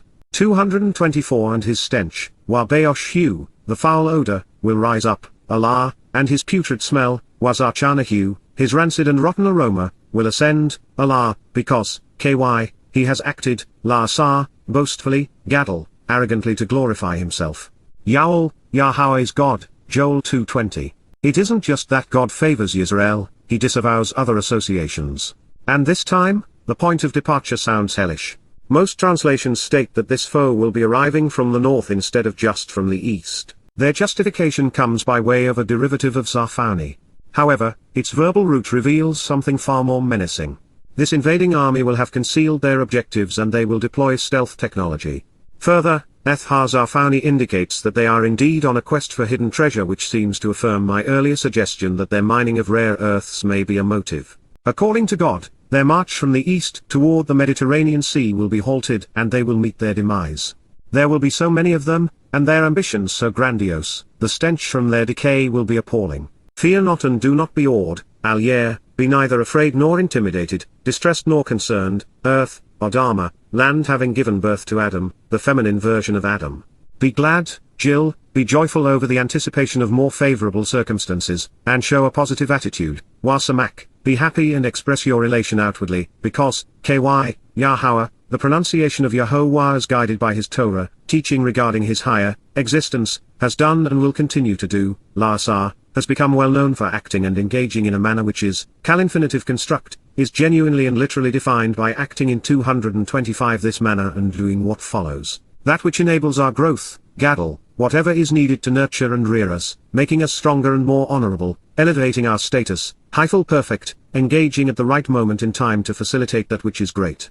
Yow'el, Joel 2:21. Do not be distressed or concerned, do not be afraid, animals of the open environs, behemoths a day, because, the beautiful pastures and dwelling lovely places, nor, the attractive encampments, of the barren wastelands, Midbar, are becoming verdant and growing, are sprouting new green shoots and coming back to life as vegetation thrives. Surely, by contrast, the tree, lifts up and bears, brings forth, its fruit, Perihu, its harvest. The fig tree, Tena, and the vine, give Nathan, offer, their vigor and strength, Chalhem, their wealth and noble characteristics. Yow'el, Yahweh is God, Joel 2:22. I have known Yahweh for 22 years, and in all of that time, I have never experienced depression because my relationship with God is uplifting. That is not to say that I have not endured heartache or pain, even frustration and disappointment, in my dealings with my fellow man, but that I see above it and past it to what matters most. Let it be known, Yahweh wants to be associated with people who have a positive attitude. And he has done his part to make that happen. By stating asar in the Kal infinitive construct, and by following it with Gadol, God is telling us that he has become synonymous with doing whatever is needed to facilitate our growth. We should expect him to do what is in our best interests in the future because he has 226 consistently done so in our past. Yahweh is engaging to rear us as his children, elevating our status and nurturing our understanding while cultivating our character. He is the perfect parent. By using Odama, God is not speaking to the ground but instead of that which gave birth to Adam. However, since God can communicate with animals, it is in his nature to console and encourage them, especially based on how man has mistreated every species, especially his own. Beyond this, God is speaking to us as well, letting us know that the land man has wounded, he will restore. We are returning to the Gan Eden. The renewed vigor of the fig and the vine are symbolic of Yahweh's people flourishing in the land. Those who survive and respond to him will be enriched and empowered with noble characteristics. Should you have missed this connection, one that Peter and his fellow Christians have remained oblivious to. Rejoice over these favorable circumstances, Jill, since you have been given this opportunity, choose of your own volition to display a positive attitude and be genuinely happy. Kal imperative, children of Zionists, Beni Zion, descendants of the signs posted along the way. Demonstrate a positive attitude, Wasamak, be happy and express your relation outwardly, with, alongside, Yahweh, the pronunciation of Yahowah is guided by his Torah, teaching regarding his higher existence, your God, Elohim Otter, 4, he has provided for you, Nathan Liatam, he has given to you, that which is associated with the autumn rains through a teacher who communicates what you need to know about the Torah to live, more, authorized, accurate, and informative instructions by pointing out and showing the directions, from to ponder the implications of Yara, the source from which teaching and 227 guidance, instructions and directions flow, serving as the actional base of Torah, so that you can be right and thus vindicated, La Zardaka, for you to be correct, upright, and acquitted, innocent and prosperous as a result of exercising good judgment regarding that which is verifiable and true. He has brought down, Yared, for you, La Atom, an abundant shower, Jesam, of guidance and instruction, more, pouring out and pointing out what you should be contemplating regarding the Torah's teaching and directions, communicating as a teacher what you need to know to live, about being gleaned and growing thereafter, Malkaush, being gathered together and finally harvested in the aftermath, from to ponder the implications of and Lakash, being gleaned in a final harvest and then growing thereafter, as was intended in the beginning, Bahar Rishon, returning to where it all began. Yow'el, Yahweh's God, Joel 2:23. Progressives, unwilling to publicly acknowledge their inherent antisemitism, refer to Israelis as Zionists, which they openly condemn to avoid being called racists. Yahweh not only disagrees, but he is also the foremost Zionist. He wrote the signs which his son, Daud, posted along the way. Having read those signs and having written about them in coming home, we have every reason to be joyous, even in the midst of the worst man has to offer during the time of Jacob's troubles. Fact is, this is a wonderful announcement, the shimmering silver lining surrounding the most ominous cloud. It will no doubt rain on the lands man has parched, but rain is a metaphor, not the object of this prophetic proclamation. God is pouring out his Torah, teaching for me and for you. Through the more he is pointing out the directions to the Malkaush where the real growth 228 begins after the harvest. God is bringing us back to Gan Eden, the garden of great joy Bahar Rishon, as was intended from the beginning. Since Yahweh said this, it would be disrespectful and counterproductive to ignore it. We are in the autumn of our existence as mankind separated from God. The remedy, the final three-mode mikra, transpire in the fall. We are the living embodiment of Towrah, the result of Shabuw'ah, and the implement Yahowah is using to increase his harvest during Kippurim so that we might all enjoy Sukkah, our return to Eden. Rain does not bring vindication. Showers do not make us tzedakah, right with God nor innocent in his eyes. These are the result of his Torah, teaching and guidance. It is Yahowah's desire that the children of Zion follow his signs home. And that is why Yahowah, Yahowah, your God, Elohim Otter, has truthfully and reliably, provided for you, Nathan La Atom, a teacher who communicates what you need to know about the Torah to live. His teaching is an authorized and accurate source of guidance and instruction, more, so that you can be right and thus vindicated, correct and acquitted by exercising good judgment regarding that which is verifiable and valid, La Tzedakah. He has brought down, Yared, for you, La Atom, an abundant shower, Jesam, of guidance and instruction, pouring out and pointing out what you should be contemplating regarding the Torah's teaching and directions, communicating, more, about being gleaned and then growing thereafter, being gathered together and finally harvested in the aftermath, Malkaush, as was intended in the beginning, returning to where it all began, Bahar Rishon. Yow'el 2:23. 229. This message is repeated in Zechariah 10, where it is directed toward Yahweh and against the religious and political leaders of Goim. It was also shared in Jeremiah 5, contrasting this opportunity to learn against the rabbinical propensity to deceive. I am exceedingly happy and fulfilled in my relationship with Yahowah, but there are moments like these when I experience some sadness. It should not have been this way. God should have been able to find a million Yahweh meager and able to present his Torah, teaching and guidance to his people. Our God deserves better. And yet, because he searched and found no one according to the prophet Yeshayahu, Isaiah, a sucker emerging from the original rootstock would have to do. Informing his people that he was calling them home was worth supporting a chota, sucker and Nakri, foreigner because it would lead to awakening Yahweh, Yah's beloved. But just think how disappointed God must have been to have to inform Israel, after all he has said and done through them, that it would occur this way. And should you think that I have jumped to an unsubstantiated conclusion, we will turn to Jeremiah 5:19 through 5:31 prior to concluding our review of events pertaining to Shabuw'ah and Yahowah's return. What we will discover is that, even though God is so disgusted with Goim that he will be obliterating most of them, he is not happy with Israel either. In this context, Yahowah will explain the nature and purpose of the more, pouring out and pointing out of his teaching and how it will be used, to circumvent the rabbis and their Talmud. More is one of the many Hebrew terms built by combining the interrogatories, my or ma, with a 230 descriptive noun or verb. In this case, more is from ma, to ponder the implications of Yara, the source from which teaching and guidance, instructions and directions flow. And while that is instructive, this guidance becomes transformative when we realize that Yahowah defined Torah using the verb Yara. As such, this is a referendum between Yahowah and the rabbis, guidance and laws, the Torah and Talmud, and between a stifling religion, and a liberating relationship.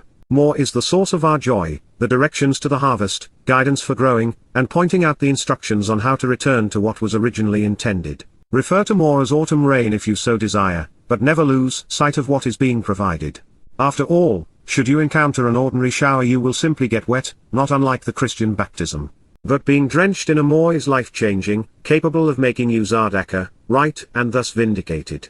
Through this shower of guidance and instruction, Yahowah pours out what you should be contemplating regarding his Torah's teaching and directions, communicating what you need to know to live a joyous life.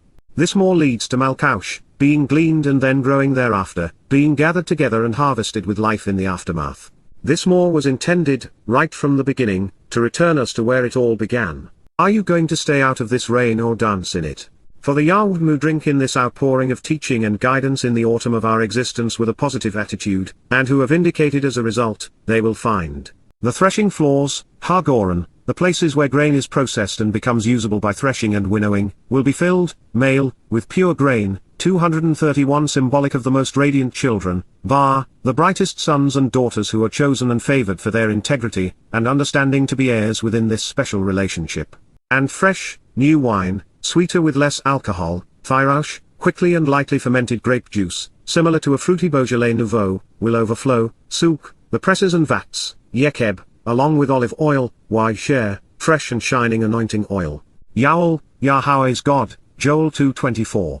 The Goran is an ideal metaphor to reveal that something good can emerge from a crushing experience. It is why Yahowah's home was built above one. From this perspective, to render bar as grain and nothing more is to miss the point of God's message. Ba means sun in addition to brilliant and radiant light, chosen and favored, possessing integrity and understanding, and becoming an heir as part of a special relationship. And just as grain is synonymous with matzah, and wine with Passover, oil is indicative of Bikurim, delineating how we avail ourselves of this relationship. Continuing to address Israel, and not the Christian church, Yahowah reveals, I will reconcile and restore, Wa Shalem, I will fulfill my promises and honor my vows to make amends, completing what is required to re-establish the relationship, personally providing restitution, on your behalf, La Atom, the years, Eth Ha-Shana, which, Asher, suddenly disappeared, Ha-Abi, you were a widow besieged by a swarm of locusts, and were devoured, Akal, Yow'el, Joel 2:25. Then you shall eat and be nourished, Wa Akal. And you shall be overwhelmingly satisfied. 232 Saba, radiating a clear and brilliant light while cheering, Halal, extolling and praising the resulting enlightenment while exclaiming, the name, Eth Shem, of Yahowah, Yahowah, a transliteration of, our Eloah, God as directed in his Torah, teaching regarding his higher existence, your God, Elohim Atom, who, for the benefit of the relationship, Asher, has acted and will engage, Asar, who has dealt, marvelously, Pala, wonderfully and awesomely, with you, Imatum. So never again will my people be humiliated or disrespected, Walo bo shameni la olam, my family will not be ashamed or despair throughout all eternity. Yow'el, Joel 2:26. And you will know, Wa Yada, you will actually recognize and acknowledge, even understand at that moment, Kal perfect, that I am in the midst, Ky Kirebeni, of Yisrael, individuals who engage and endure with God. I am, Wa Eni, Yahowah, written as directed by his Torah, teaching regarding his higher existence, your God, Elohim Otter, and there is no other, Wa Inod, there will never be another besides me, not now nor subsequently, as I am the only one who can restore or provide an eternal witness and to whom you can return. My family, Wa Eni, will never be disapproved or experience distress, Lo Bosh, will not be frustrated, mistaken, or wronged, neither shall they be embarrassed nor be remorseful, again throughout all time, La Olam. Yow'el, Yahowah is God, Joel 2:27. Time is short and truth is rare, so let's not mince words. When Luke wrote that Peter quoted Joel 2:28-32 to equate this prophecy with the fulfillment of Pentecost, either he, Peter, or both were being deliberately dishonest. 233 From the beginning, this prophecy has been focused on the reconciliation of Yahowah's relationship with Israel immediately prior to his return. Not only hasn't Israel been replaced with a Gentile church, but it is also the Goyim who are being obliterated on this day. Moreover, clearly stated, even repeated, is that the disapproving and disparaging rhetoric presented against Jews in Acts 2 is being explicitly renounced by God. Further, the prophecy is devoted to recognizing that Yahowah, and Yahowah alone, is God, negating everything that was said about Jesus Christ. These conclusions are obvious, and they are undeniable. Therefore, neither Peter nor Luke can be trusted. And that is a blow Christianity cannot endure because Peter was presented as the most important disciple, and without Luke, we know nothing of Paul and the formation of the Christian religion apart from Paul's caustic and contradictory letters. As devastating a blow as this is to the credibility of the Christian scriptures, it is also proof that no one associated with the religion can be trusted. This prophecy states the opposite of what Christians claim, and yet, not one church leader has had the integrity to stand up and divulge the truth about its misappropriation. Normally, we would juxtapose the Greek citation against the original Hebrew text to ascertain the ways Yahowah's testimony was twisted to advance Christian interests, but not this time. It would not matter if they were precisely accurate because it does not apply, not even remotely.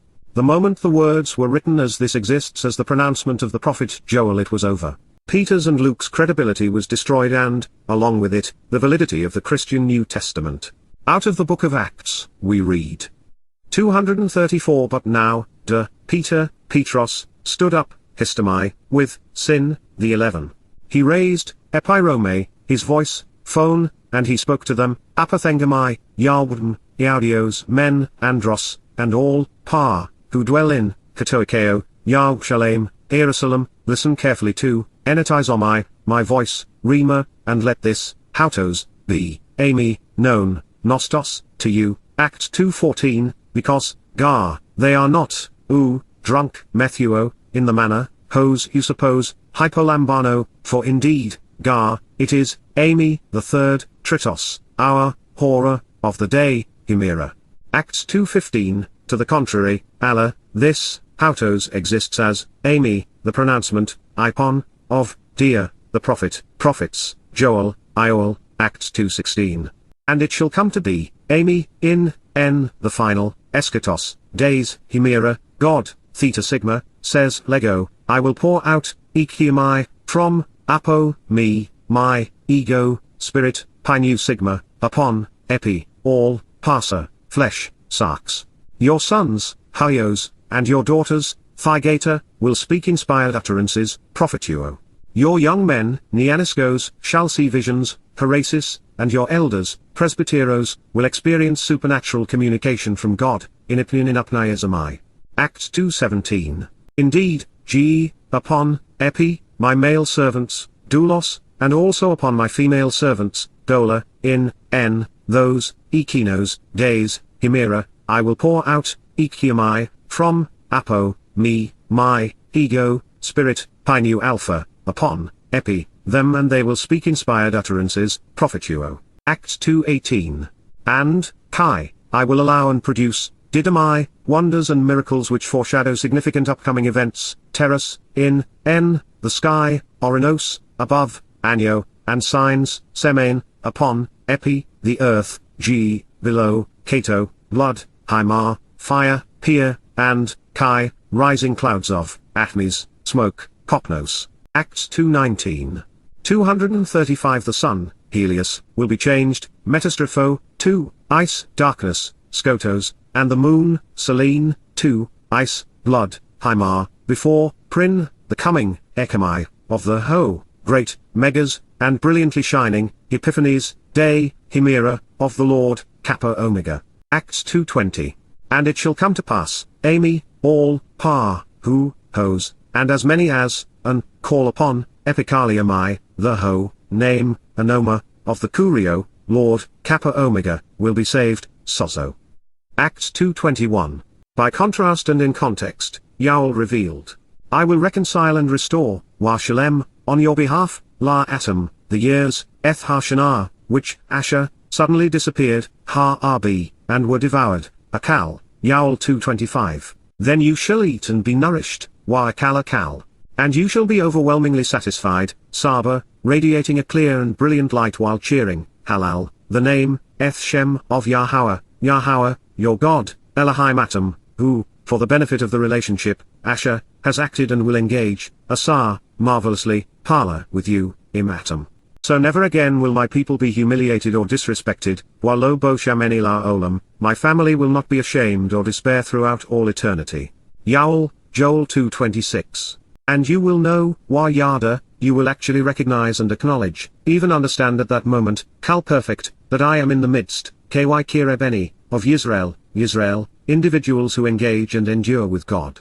I am, Yahowah, written as directed by his Torah, teaching regarding his higher existence, your God, Elohim Otter, and there is no other, Node, there will never be another besides me, not now nor subsequently, as I am the only one who can restore or provide an eternal witness and to whom you can return. My family, will never be disapproved or experience distress, lo bosh, will not be frustrated, mistaken, or wronged, neither shall they be embarrassed nor be remorseful, again throughout all time, la olam. Yow'el, Yahweh is God, Joel 2:27. Time is short and truth is rare, so let's not mince words. When Luke wrote that Peter quoted Joel 2:28-32 to equate this prophecy with the fulfillment of Pentecost, either he, Peter, or both were being deliberately dishonest. 233 From the beginning, this prophecy has been focused on the reconciliation of Yahweh's relationship with Israel immediately prior to his return. Not only hasn't Israel been replaced with a Gentile church, but it is also the Goyim who are being obliterated on this day. Moreover, clearly stated, even repeated, is that the disapproving and disparaging rhetoric presented against Jews in Acts 2 is being explicitly renounced by God. Further, the prophecy is devoted to recognizing that Yahowah, and Yahowah alone, is God, negating everything that was said about Jesus Christ. These conclusions are obvious, and they are undeniable. Therefore, neither Peter nor Luke can be trusted. And that is a blow Christianity cannot endure because Peter was presented as the most important disciple, and without Luke, we know nothing of Paul and the formation of the Christian religion apart from Paul's caustic and contradictory letters. As devastating a blow as this is to the credibility of the Christian scriptures, it is also proof that no one associated with the religion can be trusted. This prophecy states the opposite of what Christians claim, and yet, not one church leader has had the integrity to stand up and divulge the truth about its misappropriation. Normally, we would juxtapose the Greek citation against the original Hebrew text to ascertain the ways Yahowah's testimony was twisted to advance Christian interests, but not this time. It would not matter if they were precisely accurate because it does not apply, not even remotely. The moment the words were written as this exists as the pronouncement of the prophet Yow'el, it was over. Peter's and Luke's credibility was destroyed and, along with it, the validity of the Christian New Testament. Out of the book of Acts, we read. 234 But now, Peter, Petros, stood up, histomai, with, sin, the 11. He raised, epirome, his voice, phone, and he spoke to them, apothengamai, Yahweh, Iaudios, men, andros, and all, who dwell in, Katoikeo, Yahushalem, Jerusalem, listen carefully to, enetizomai, my voice, Rima, and let this, hautos, be, Amy, known, nostos, to you, Acts 2:14, because, they are not, drunk, methuo, in the manner, hos you suppose, hypolambano, for indeed, it is, Amy, the third, tritos, hour, hora, of the day, himera. Acts 2:15, to the contrary, Allah, this, hautos exists as, Amy, the pronouncement, ipon, of, dear, the prophet, prophets, Joel, Ioel, Acts 2:16. And it shall come to be, Amy, in, the final, eschatos, days, himera, God, theta sigma, says Lego, I will pour out, ekiamai, from, apo, me, my, ego, spirit, pi nu sigma, upon, epi, all, parsa, flesh, sarx. Your sons, hyos, and your daughters, thygata, will speak inspired utterances, prophetuo. Your young men, neaniskos, shall see visions, parasis, and your elders, presbyteros, will experience supernatural communication from God, in apniazamai. Acts 2:17. Indeed, upon, epi, my male servants, doulos, and also upon my female servants, dola, in, those, ekinos, days, himera, I will pour out, ekiamai, from, apo, me, my, ego, spirit, pi nu alpha, upon, epi, them, and they will speak inspired utterances, prophetuo. Acts 2:18. And, kai, I will allow and produce, didamai, wonders and miracles which foreshadow significant upcoming events, teras, in, the sky, orinos, above, anio, and signs, semen, upon, epi, the earth, below, kato, blood, hymar, fire, pier, and, kai, rising clouds of, atmes, smoke, kopnos. Acts 2:19. 235 The sun, Helios, will be changed, metastropho, 2, ice, darkness, skotos, and the moon, Selene, 2, ice, blood, hymar, before, prin, the coming, ekamai, of the great, megas, and brilliantly shining, epiphanies, day, himera, of the Lord, kappa omega. Acts 2:20. And it shall come to pass, Amy, all, who, hos, and as many as, call upon, epikaliamai, the name, anoma, of the Curio, Lord, kappa omega, will be saved, sozo. Acts 2:21. By contrast and in context, Yow'el revealed, I will reconcile and restore, Shalem, on your behalf, la atom, the years, eth hashanah, which, Asher, suddenly disappeared, ha-rb, and were devoured, akal, Yow'el 2:25. Then you shall eat and be nourished, akal. And you shall be overwhelmingly satisfied, Saba, radiating a clear and brilliant light while cheering, Halal, the name, Shem, of Yahowah, your God, Elohim Atom, who, for the benefit of the relationship, Asher, has acted and will engage, Asar, marvelously, Pala, with you, Atom. So never again will my people be humiliated or disrespected, Walo Boshameni Olam. Yow'el 2:26, and you will know, Yada, that I am in the midst, Ky Kirebeni, of Yisrael, I am, Yahowah, your God, Elohim Otter, and there is no other, Node. My family, will never be disapproved or experience distress, Lo Bosh, again throughout all time, La Olam.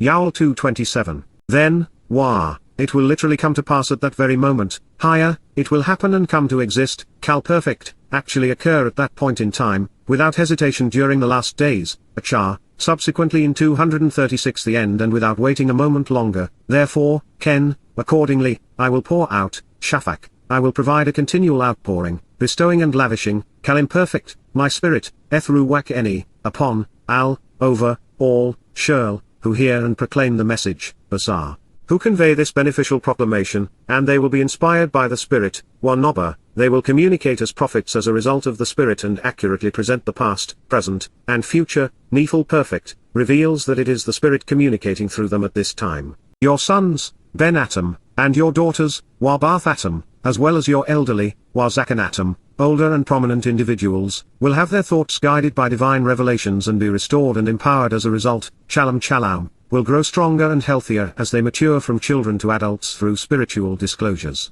Your boys will become capable men, Bachra Atom, your youth will grow in strength and ability, becoming the best they can be during this period, by choosing to continually witness, observing and considering, Ra, viewing and perceiving, Kal imperfect Yosef, literally, continually, and by choice being shown, these communications from God, Chizion, the revelations.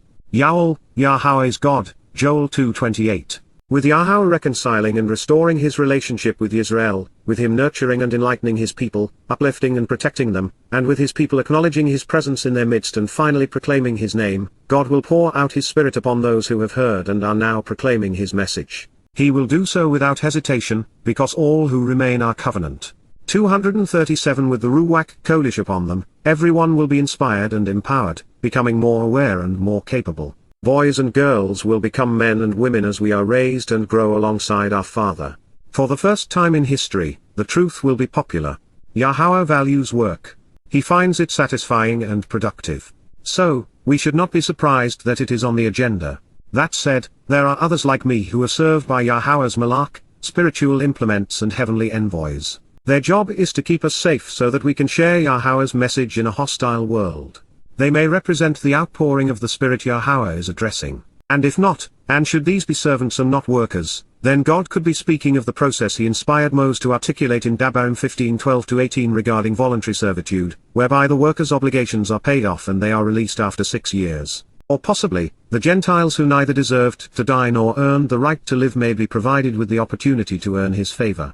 Or perhaps there are no servants at all, just men and women engaged in the work of Yahweh, which is my preferred interpretation. And also, Wagam, upon, Al, over and among, the men who work, Ha-Ebed, the males who serve by working, from Abad, to work, and upon, Wa-Al, those engaged in service to the family, Shafka, homemakers, the closest cognates are Mashafka, considering the implications associated with raising a family and Shafot, to adjudicate and decide, exercising good judgment, in those days, Bar-Ha-Yam Ha-Hem, during that time, I will bestow, Shafak, I will pour out, my spirit, Ethruwak Eni.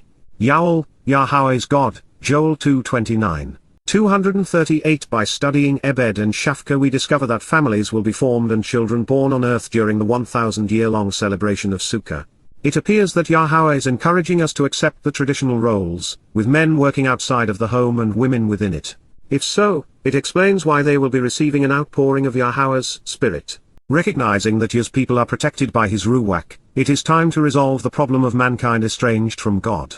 Then, Wah, I will provide, Nathan, I will offer and give, bestowing and producing, signs Mophith, tokens of upcoming events from Ma, to contemplate the meaning of an Yafa, that which beautifies, in the heavens, Baha Shamim, throughout the universe, and on the earth, Baha Eres, in the land and within the material realm, blood, dam, that which is essential to life, from Adam, mankind and Damam, restful silence, and fire, Wa Etz, burning and blazing light, along with columns of smoke, Wa Timera, upright pillars of fine particulates of carbon.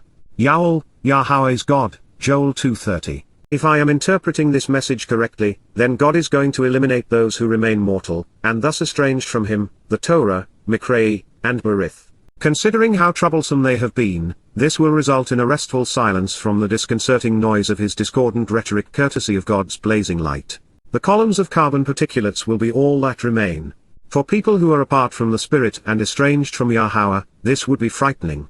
The sun, Har-Shemesh, will become weaker and unreliable, Haphak, will be altered, and thus darker, La-Choshik, obscured, becoming dimmer, and the moon, Wah-Ha-Urayak, and the month, bloody red, Dam, before 239 the vitally important and awe-inspiring day, La Yawm Ha-Gadol Wah-Ha-Yer, of Yahweh's appearance, Pana Yahweh, arrives, Bo, comes. Yow'el, Yahweh's God, Joel 2:31. Mankind will have made a mess of the planet. Our conflicts and pollution will have contributed to these ill effects, but there will also be the residual fallout of nuclear war, now seemingly inevitable based upon the course America has pursued in the Middle East, and against China and Russia. And since all of this will be occurring immediately prior to Yahowah's return on Yom Kippurim in year 6000 year, October 2nd at sunset in Yerushalayim in 2033, the skies will darken considerably. By writing Hapak, Yow'el made an interesting prediction pursuant to the sun. It invokes the idea that as Satan's most popular guise, the sun will be overturned and be proven unreliable in the last days. Its illumination, as well as its influence, will be dimmed and obscured by the arrival of Yahowah's light. The sun is not going to be extinguished. Its luminosity on earth will be darkened in the aftermath of the nuclear holocaust and from the billowing smoke which will rise from the torching of the Middle East's oil fields at the conclusion of World War. The moon will not turn into blood but, rather, will be perceived as reflecting a diminished reddish-brown aura. If you have ever seen the moon during a full eclipse, or viewed it through air saturated with smoke, you will recognize this depiction. And it is an important one because, if the light reflected off of the moon's surface is diminished by global atmospheric pollution of this magnitude, observing a new moon, especially in the 7th month of the final year of the time of Jacob's trouble, will be impossible. The first emerging crescent is already hard to see, as it occurs briefly just before sunset, low on the horizon through the greatest 240 density of the atmosphere, and it is always in competition with the source of its light, the sun. Therefore, for those who survive long enough to witness the fulfillment of Yom Kippurim, the Yahowah's return with his son, and then the Mikra of Sukkah which begins the millennial Shabat, they will not be able to actually see the first crescent of the new moon which not only designates Towrah, but also determines the arrival of the Day of Reconciliations 10 days later. We will, therefore, need to anticipate the date based on prior calculations, such as those provided in this book.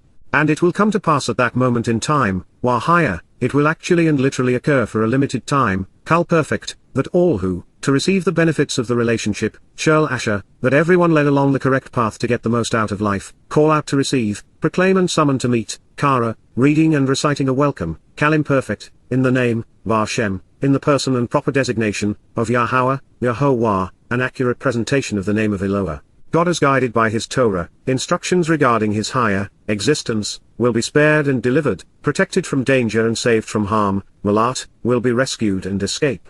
Indeed, KY, within the mountain of the signs posted along the way, Vahar Zion, upon the ridgeline of Mount Moriah between Daud's and Yahowah's houses, and in Jerusalem, Vahar Yerushalayim, the source of guidance and teaching on reconciliation, there will be, higher, deliverance for a remnant, Pelitar, survivors who remain free from oppression, just as, Kar Asher, Yahowah, a transliteration of Yahowah is instructed in his Torah, teaching regarding his higher existence, has promised, Amar. 241 And among the survivors within this remnant, Wabahar Sarid, among those who remain, are those benefiting from the relationship who, Asher, Yahowah, God's name transliterated as guided by his Torah, instructions on his higher existence and his role in our Shalom, reconciliation as Eloah, Almighty God, has invited and welcomed, Kara, summoned and called out, Kal participle absolute. Yow'el, Yahowah is God, Joel 2:32. Yahowah's advice to Yahweh, as reported by Yow'el, is in wholesale conflict with Peter's recommendation as it was conveyed by Luke in Acts. And since Peter cited Yow'el to validate his assumptions, they have been negated by his choice of prophets. There is only one name for God, and it is the one and only name capable of saving us from ourselves. Only those who called upon the name of Yahowah were spared, no one else. You can argue this point until you are blue in the face, but it is not going to change God's mind. From his perspective liberated in time, this has already occurred. And it is as it should be. Yahowah's name is the point of departure. It is banned from the Roman Catholic Church and that will ban Roman Catholics in return. It was not only omitted from the Christian New Testament, but God's name also was replaced by the Lord and Jesus Christ. And it was that sleight of hand which facilitated the fraudulent integration of Psalm 110 and Joel 2:28-32 into their scriptures. Yahowah will not accept a fraud. And thankfully, the requirement of knowing and using Yahowah's name to be counted among those he saves will exclude all Muslims, Hindus, Buddhists, Mormons, Scientologists, and progressives. It will also keep every rabbi and Hasidic Jew from being among the surviving remnant. No one is more averse 242 to saying God's name than the ultra-Orthodox. It is a crime that will cost them their souls, a consequence I both lament and celebrate. There can be no justice unless those in the best position to know and convey the truth are held accountable for committing the deadliest crime in human history. Judaism has been a curse on Jews.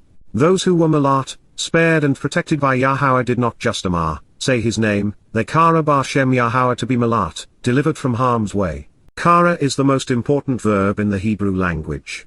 It means that these reconciled Israelites and Yahweh kara, called out to Yahweh, summoning and inviting him to be part of their lives. They read and recited his name, proclaiming it because they wanted to be called out of man's mess and meet with Yahweh. In this way, they were welcomed into his company, and this is why the verb, kara, defines the mikra, the title Yahweh chose to describe his invitations to be called out and meet. The my prefix before kara encourages us to ponder the implications of these opportunities to meet with our Maker and to be welcomed into his family. Luke misled his readers, when he inadequately translated kara, which, in the Kal imperfect, means that those who were spared consistently and literally, continually and actually called out in the name of Yahweh. He misled them further when he failed to convey the meaning of Asher, to show the way to get the most out of life, and enjoy the benefits of the relationship, by walking along the correct path. And then Luke committed the only unforgivable crime, he diminished the relevance of Yahweh's name by replacing it with Kurios, the Lord. Then to add insult to injury, he rendered malat inaccurately as saved when it speaks of being spared and delivered, protected from danger and saved from 243 harm. It is to be rescued from a deadly and destructive situation such that the beneficiary escapes the harm which will befall others. Those who kara b'Hashem Yahweh were being delivered by making a welcoming declaration and offering a genuine invitation in Yahweh's name. Worst of all, Luke misappropriated a prophecy which, in context, negates the essence of his anti-Semitic rant. Yahweh is condemning Gentiles, not saving them. He is rescuing Israel, not condemning Jews. Acts 2 was contrived to support Peter's and Paul's insistence on replacing Daud with Jesus and Yisrael with Christians, even the Torah Wannabe with the New Testament they were composing. But it was all a lie, a deliberate fraud, a poorly crafted hoax. And theirs was not a victimless crime, not only because of the billions it robbed of their souls, but because of the resulting carnage upon the chosen people. It was with and through Daud that Yahweh posted the signs along the way. Father and son did so in Yerushalayim, the source of guidance and teaching on reconciliation. Then after working together to fulfill the mikra, father and son will return to their people, just as they have promised. And that is the point of all of this, God can be trusted to honor his word. This fact alone destroys any possibility that Judaism, Christianity, or Islam are valid. And among the survivors within this remnant, Sarid, are those benefiting from the relationship who, Asher, Yahweh, has invited and welcomed, Kara, Yow'el, Yahweh is God, Joel 2:32. What follows ties Yahweh's return and the restoration of his people together. It is little wonder Luke did not incorporate this testimony into Peter's speech. Had he done so, maybe, just maybe, one Christian may have 244 actually noticed that the authors of the New Testament were full of $! Plus, and %at. Look and see, pay attention to the details, because indeed, in those days, Yamim Hahem, and during this particular time, that specific and definite point in the sequence of events, for the benefit of the relationship, Asher, I will return to restore, Shu, I come back to the place I had previously left to re-establish and renew, the fortunes, freedom, and property, Shabuw'ah, freeing from oppression and persecution, and of being controlled by others while returning their assets and possessions, such as that which was promised to them and taken away by Luke and company, of Yahweh, beloved of who bear Yahweh's name, and Yerushalayim, source of teaching and guidance on reconciliation. Yow'el, Yahweh is God, Joel 3:1.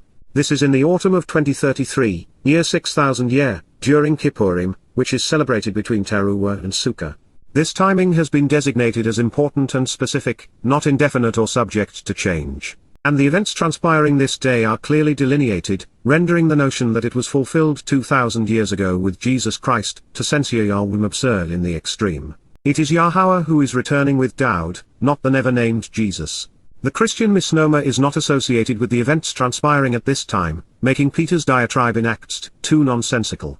Rather than replacing Jews, Yahweh is returning to restore them, returning everything Christians tried to steal from his people and son. And that admission is a broadside attack on the credibility of the New Testament which claims the opposite. As for the Christians, Muslims, and communists who attempted to rob them, this will not work out as they had 245 planned. If you count yourself among them, then you have been played for a fool. This prophecy is as counter to the religions of Judaism, Christianity, Islam, and multicultural secular humanism as words allow. It is absolute proof that Peter, Paul, Luke, Mark, Matthew, and Rabbis Akiba, Yochai, Maimonides, and Eleazar, and then Muhammad and Joseph Smith lied when they claimed to have spoken on behalf of the God of the Torah and prophets. And if you do not concur, welcome to your destiny. Then, I will collect and assemble, Kabats, I will gather, peel perfect, the object suffers the effect at this moment in time, all of the Gentiles, Shirl Hargawim, everyone estranged from Israel, those from different countries, cultures, and ethnicities, and bring them down, Yaradhem, I will come down to diminish and prostrate them, subjugating them and exterminating them, to the valley, Emek, the deep depression between elevated places which is symbolic of a reduction in dimensions, of Yahshaphat. Yahshaphat, Yahowah judges. And I will enter into judgment against them, Washafotimhem, I will decide against them, arguing and litigating in opposition to them, and will execute justice in disagreement with them, there, Sham, by that name, on behalf of my people, Al-Ameni, for my family, and my inheritance, Wa-Nashala Eni, my property and assigned association, Yisrael, individuals who engage and endure with God, Israel. Yow'el, Yahweh is God, Joel 3:2 in part. To assume that the authors of the New Testament and every Christian cleric throughout the ages were too preoccupied with promoting their religion to bother reading what Yahweh said before and after the pilfered citation in Acts is incredulous. And that makes this murderous crime premeditated and deliberate. 246 As a consequence, every Gentile estranged from Israel will be brought down, and diminished as they are judged by Yahweh. There will be no reprieves, no escape, and no salvation for them. God will condemn them by the name they loathed, rejected, and replaced. And he will do so on behalf of the people these Gaum loathed, rejected, and sought to replace. It is poetic justice. There are only two outcomes of Yahshaphat, the destruction or diminishment of one's soul. Those judged to have been victims of man's misguided ways will have their souls obliterated, ceasing to exist. While the victimizers, those who knowingly led them astray, will be cast into Sheol where dimensions are reduced, to a singularity, existing only in time. Israel was God's to give and Yahweh gave it to his people. Gentiles of every ilk have tried to take it away. This problem is especially prevalent today. From the time of Abraham to the present day, Yahweh and Israelites have been scattered among the Gentiles, mostly as a result of being enslaved. They were systematically abused by the Egyptians, Philistines, Assyrians, Babylonians, Greeks, Romans, Roman Catholics, Byzantines, Ottomans, Muslims, Nazis, and now progressives. No people have been treated worse, nor persecuted longer, than Jews. If you are among those advocating a two-state solution, a return to 1967 borders, or believe that Jews are wrongfully occupying Palestine, God is going to hold you accountable. They have scattered and dispersed them, Pazar, they have thrown them, among the Gentile nations, Bahar Gawim, and my land, Wa Eres Eni, they have divided and apportioned, Chalak, they have assigned and distributed among themselves. Yow'el, Yahweh is God, Joel 3:2. 247 This is one of many reasons Gentiles will be judged and condemned by Yahweh. And that should be concerning to almost everyone since the prevailing edict among the nations is to evict and then apportion the land. Even worse, Christians, Muslims, Nazis, and communists have treated Jews as property to exploit and extinguish at their pleasure. The Romans, who became Roman Catholics, went so far as to rob Yahweh's temple. Therefore, these grievances comprise verses 3, 4, and 5. And the children of Yehuda, Jews, Wa ben Yehuda, the offspring related to and beloved by Yer, and the children of Yerushalayim, Jerusalem, Wa ben Yerushalayim, the offspring of those who taught about reconciliation, you have betrayed, exchanging them, Makar, you have engaged in a quid pro quo exchange to betray them, transferring their rights, Cal perfect, for the descendants of that which is Grecian, La ben ha-Yawani, Greek Ionia, particularly applicable to the language ascribed to Greeks, those mired in their love of wine and who pursue, repress, and subjugate others, for the express purpose, Laman, with the intent, of removing them, Rachichem, severing them and distancing them, from their own territory and bounds, Minal Bulhem, from the extent of their rights and boundaries of their claims, from Gabot, to be conceited and arrogant in one's claims. Yow'el, Yahweh is God, Joel 3:6. Paul's letters, as was the case with the entire New Testament, including Acts, were written in Greek. Paul not only spread Christianity throughout Greece and Ionia, but he also constantly contrasted Greeks with Jews, claiming the Greeks for himself. Luke, the author of the Gospel and the Book of Acts, was Greek, as was Timothy, Paul's lover. The Roman Catholic Church was formed in Greek Constantinople. The oldest Greek prose was written in the Ionian dialect, including Homer's Iliad and Odyssey from which many New Testament myths were derived. Ionic 248 Greek was simplified to become Attic, the Koine, common Greek of the New Testament. Recognizing this, Yahowah seems to be condemning the replacement theology of the Greek New Testament many centuries before the Greeks began to menace the Jews. Read and recite this, Kara Joth, proclaim this, issuing a summons, Kal imperative, against the Gentiles, Bahar Gawim, in opposition to those who are estranged from Israel ethnically, culturally, religiously, or politically. Be set apart and prepared, Kadash, become dedicated and focused, to engage in battle, Milchama, for conflict, to fight a war along these battle lines. Alert and arouse, awaken and rise up, the most valiant, accomplished leaders and battle-hardened fighters, Yahowah, the best and brightest, the strongest and most powerful, those who are experienced in leading soldiers into battle, the most prominent and influential of men, used explicitly to describe Dowd.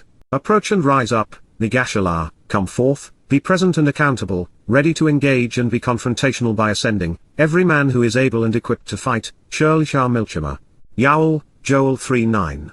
Beat, Katat, pound, your plowshares, atom, into swords, la cherub, weapons of war, and your pruning hooks, wa masmara atom, into lances, la romach. Let the weak and disabled, chalash, those with comparatively little strength, say, Amar, I am a capable fighter and honorable leader, Yahowah Eni, I am strong, empowered, and accomplished, and can be influential. Yow'el, Joel 3:10.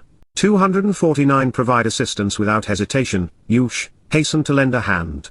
Then come, Wabo, arrive, all of you Gentiles, Shurl Hargawim, from all around, Min Sabib. Assemble there, Kabats, Sham? Yahowah, the pronunciation of Yahowah is guided by his Torah, teaching regarding his higher existence, bring down, Nakath, your Yahowah, most prominent leader and devoted fighter, Yahowah Otter, your most capable and empowered individual, the man with the best character and greatest strength with a history of prevailing and affirming, aka, Dowd.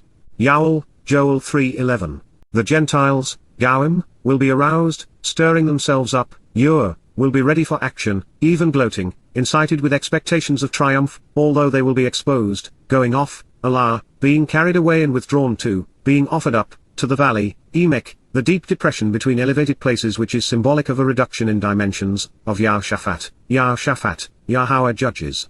There, Sham, and by that name, and I will enter into judgment against them, Washafotim, I will decide against them, arguing and litigating in opposition to them, and will execute justice in disagreement with them, there, Sham, by that name, I will sit, Yashab, I will remain, to judge, Shafot, to decide, arguing, and litigate, to execute justice by condemning and punishing, all of the Gentiles, Shurl Hargawim, everyone estranged from Israel, from all over, Min Sabib. Yow'el, Yahowah is God, Joel 3:12. This will not be a sneak attack. God will not be ambushing these confrontational Gentiles. They have been forewarned and will hear it again. As for his people, God wants us set apart from these assailants and prepared to engage against them. Yes, he 250 could wipe them all out with a single word, but that is not how he operates. He wants us to respond to the threat and defend our home and family along with him. Accepting responsibility by standing up against evil to protect those we love is good for us and them. Twice we find Yahowah using Yahowah, a word closely identified with the Mashyor and Melech Dowd. He will be aroused, ready to do as he has done, Yahowah, fight to defend his people.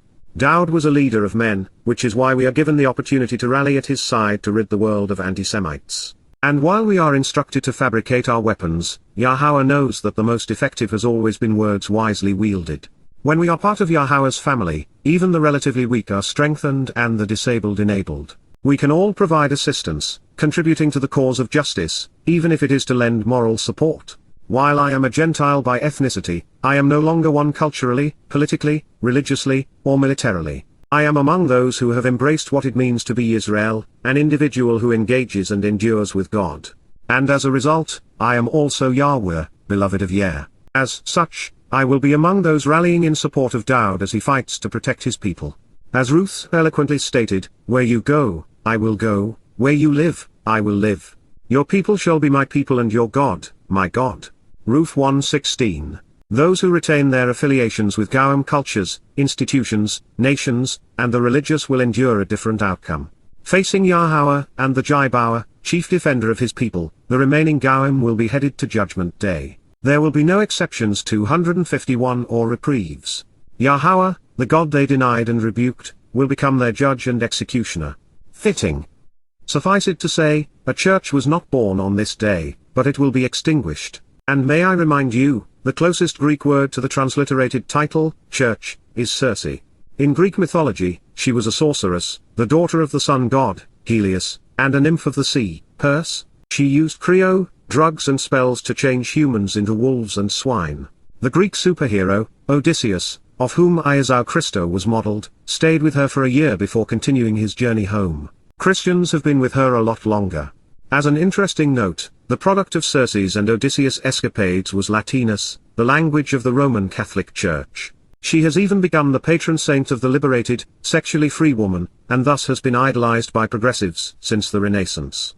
Extend, Shalak, reach out, the reaping sickle, Magol, because, KY, the harvest, Qatsyr, is ripe, Bashal, return and be included, Bo, come back to and enter, to demonstrate your dominion, Radar, stamping your feet, because the winepress, Gath, is full, Male, is filled. The vats, Ha Yekeb, the vessels in which the juice of the grapes is held once mashed, have reached their ideal capacity, Shuk, are sufficiently filled to the proper point, because the consequence of them being wrong is great and there are so many of them who are immoral and miserable, Ky Rabrahem, because their propensity to be evil abounds and they are malignant and hurtful. Yow'el, Joel 3:13.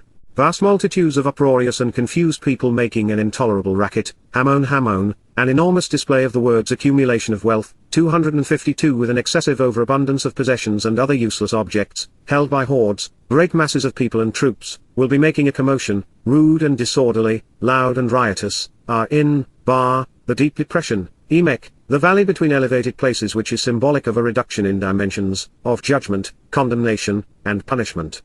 Karuz, of the verdict determining the sentence for those whose guilt is being assessed as a result of having maimed and mutilated.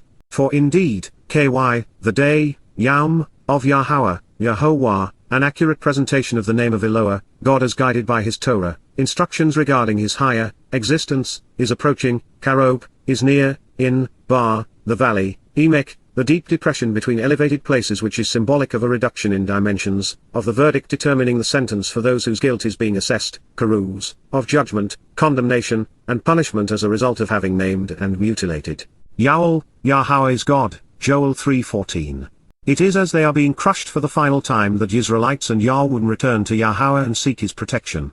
This is why the harvest is ripe and ready to be reaped. It is indicative of the vats having been filled to their ideal capacity. It is the time for God's people to assert their dominion over everything Yahowah has offered. Yahowah is affirming that it will require a calamity of unheralded proportions to get his family's attention.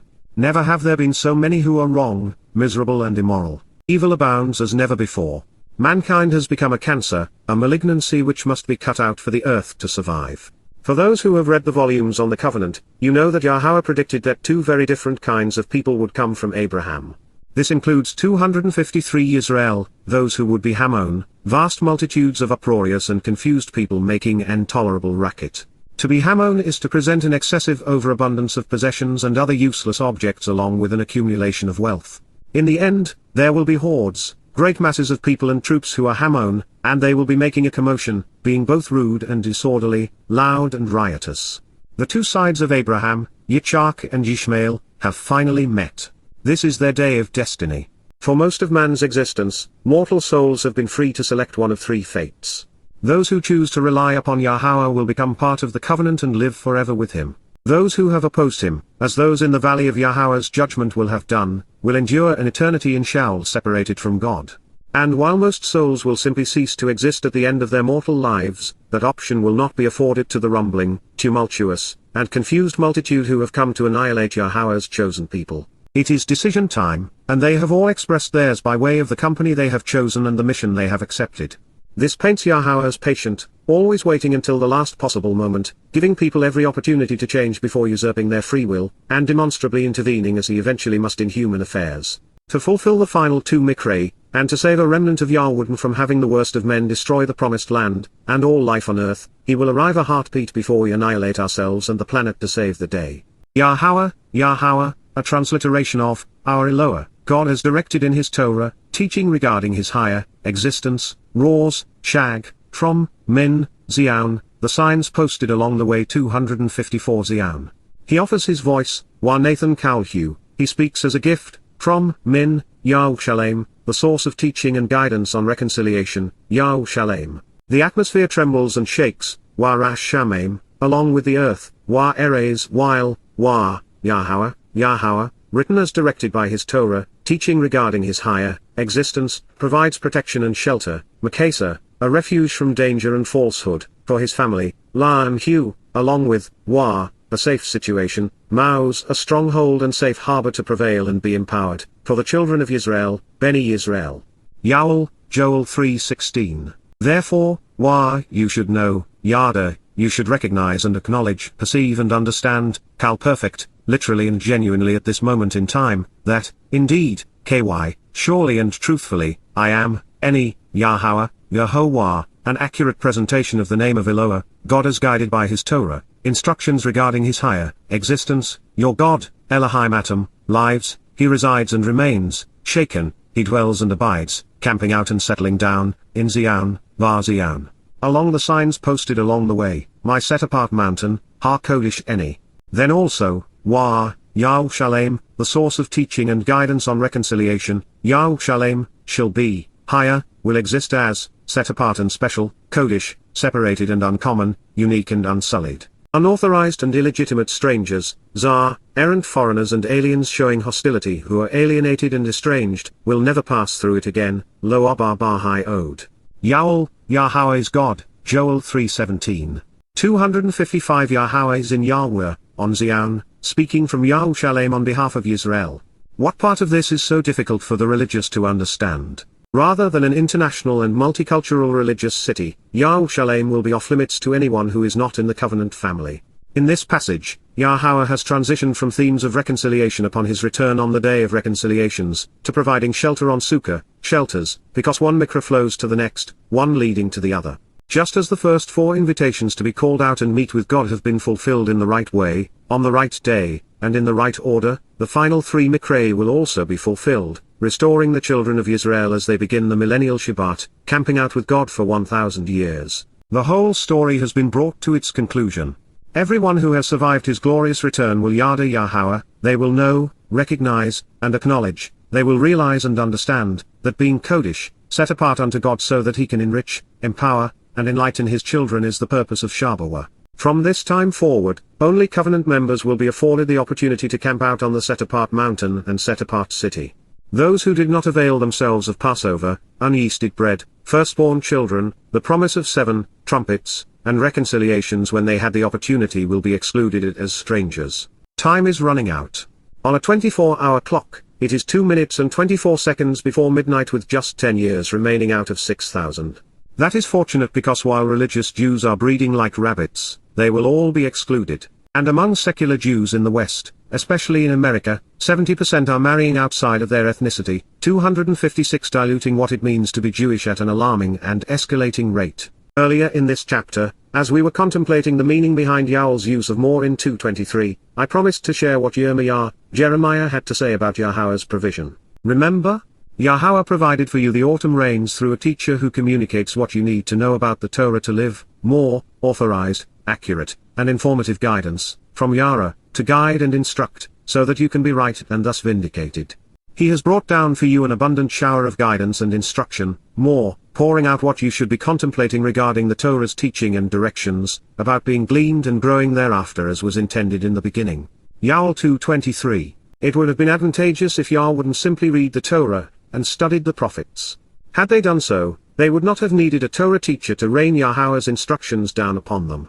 In Jeremiah, beginning with the 19th statement of the 5th chapter, we find Yahowah systematically assessing the reasons he would have to go outside of the family to find someone willing to shower his people with his Torah. When it comes to pass that you ask, Wahaya ky ma, why, ma, as Yahowah, a transliteration of, our Eloah, God has directed in 257 his Torah, teaching regarding his higher existence, our God, Elohim and Aknu, systematically, taketh, in an orderly arrangement and in succession over time, caused, asar, triggered, all of these things to happen, shirlaleh, to us, la and Aknu. Then you should explain to them, wa ma elhem, it is because, ka asher, you have abandoned and forsaken me, Azab Etheni, you have rejected and neglected me, disavowing a relationship with me, deserting me.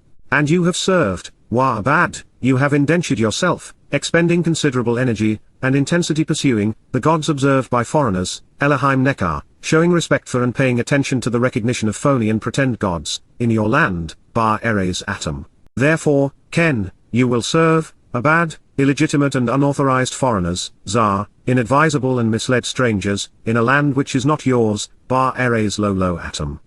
Yirmiyah, Jeremiah 5:19. Yahowah is opposed to the various religions observed by Gentiles, from which Christianity and Islam were derived. But his larger concern is when these religious ideas are seen among his people. Judaism is a prime example of what God hates most. To be sure, Yahowah is going to condemn Christians, Muslims, and socialist secular humanists for persecuting his people. However, God recognizes that Judaism has actually been deadlier because it is a cancer that has metastasized, killing his people from the inside.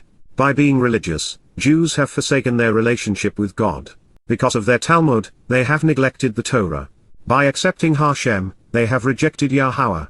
The Hasidic value their rabbis over the prophets, and their halakha above all else. 258 Having abandoned the covenant, Yahowah withdrew its benefits, and his people were orphaned. Uprooted and unprotected, they were dragged off as slaves and forced to serve the very foreigners whose jargon they incorporated into their religion. God is indeed fair. Now, if only they would listen. Declare this, Nagad Joth, report this and explain it, in the house of Yaakov, Bar Beth Yaakov, in the family of Israel, and hear it in Yahweh, Washama Hai Bar Yahweh, and perceive what is said among the beloved of Yah, saying, La'amar, 5:20, please choose of your own volition to listen to this, Shama Na Joth, under the auspices of free will, I urge you to hear this, foolish and senseless people, Amsakel, ignorant and irrational, even immoral family members, those without common sense, who are heartless and incapable of executing good judgment, Ein Leib, who have eyes, Ein Lahem, but cannot see, Wa Lo Ra, who have ears, Erzan Lahem, but cannot hear, Wa Lo Shama. Yirmiyah, Jeremiah 5:21. And now we know why there were no Yahweh willing or able to share Yahowah's Torah with his people. When it comes to God, the brightest ethnicity in the world act as if they are the dumbest. They are still listening to the very rabbis who are their worst enemies. This known, be aware, Yahowah is not expecting, nor is he even interested, in religious Jews changing their attitudes and minds, such that they reject the rabbis and choose to act upon his instructions. Even God cannot fix stupid. Therefore, the autumn rain of Torah teaching is for the Yahweh who are open to the truth and who will follow it home. As for those still lost in their own delusions, God asks, 259 Do you not respect me, Ha eth any lo yer? Prophetically inquires, Naum, Yahowah, Yahowah, the proper pronunciation of Yehovah, our Eloah, God has directed in his Torah, teaching regarding his Ha-Yer, existence and our Shalom, restoration. The answer has been unequivocally and ubiquitously, no. Yahweh have continued through the ages to twist and pervert God's message, dancing about as if they were smarter than him. Before my presence, min pana eni, before my appearance and in my face, do you not twist and turn, imlokil, do you not dance about while waiting for some kind of resolution, albeit from a comparatively powerless, and impoverished position? In what follows, Yahowah is using Ha-Yam, the sea metaphorically to speak of hostile Gentiles, those who are not of the land but seek to claim Israel as their own. For the benefit of the relationship, Asher, I have placed, Sim, I have put, setting in place, sand as a vast and boundless, Chaul, outer limit, Bul, for the sea, La Ha-Yam, an inscribed boundary to endure the test of time, Kukolam, as a clearly communicated prescription which is etched in stone for all eternity, that it cannot cross, Wa Lo Abahu. Even though the waves recede and thrust forward, Gosh, they will not succeed, Wa Lo Yakol, it will not prevail and accomplish its goal. Its surging waves and turbulent seas, Wa Gal Hu, the strong currents and destructive storms, are loud and uproarious, Amar, they are noisy, moaning and crying, bristling with rage, chaotic and disorderly, particularly disturbing with their angry and snarling political and religious yearnings, but it will not pass over it or possess 260 that which is beyond it, Wa Lo Abahu, it will not extend past it. Yirmiyah, Jeremiah 5:22. The empires which have surged into Israel have withdrawn. Those who have sought to erode the land have evaporated. The most contested place on earth is now occupied by Yahweh. Imagine that? In spite of this miraculous outcome. And yet this family, Wahahazeh, but these people, remains, higher, rebellious with their inclinations, defiant in their thinking, and obstinate in their judgment, especially stubborn in their attitude, Qatsyr. Audaciously contentious and insolent, Mara, recalcitrant and brazenly imprudent, they have turned away and departed, Sur, they have taken off in a different direction, leaving the relationship, removing themselves for a time, Kal perfect, having walked away, Wahalak. Yirmiyah, Jeremiah 5:23. Reading the Jerusalem Post, and listening to rabbis spew their venom, I concur with Yahowah's assessment. They are disgusting. Acting as if they were the Shabuw'ah, leaders and defenders of the Jewish people, they are the scum of the earth. There is nothing, including God, himself, capable of resolving what ails them. It is not germane to their thinking to convey, while lo amar bar libabhem, they do not say in their hearts, surely, we should respect, na eth, Yahowah, Yahowah, written as directed by his Torah, teaching regarding his higher existence, our God, Elohim Anaku, who has provided, our Nathan, who has offered as a gift, having bestowed, an outpouring, Geshem, showers of Torah, teaching and guidance, Yaura, autumn showers of instructions and directions. Active participle of the verb Yara, which serves as the actionable 261 root of Torah, the source from which teaching and guidance, instructions and directions flow, and at the proper time, Wabar eth high, enabling a gleaning, Malkaush, considering the implications of an ingathering, being gathered up in a harvest promoting subsequent growth, from Mar, to Pondalakat and Lakash, being gleaned and then growing, during Shabuw'ah, the promise of 7, Shabuw'ah, the Feast of Weeks and Mikra of 7 sevens.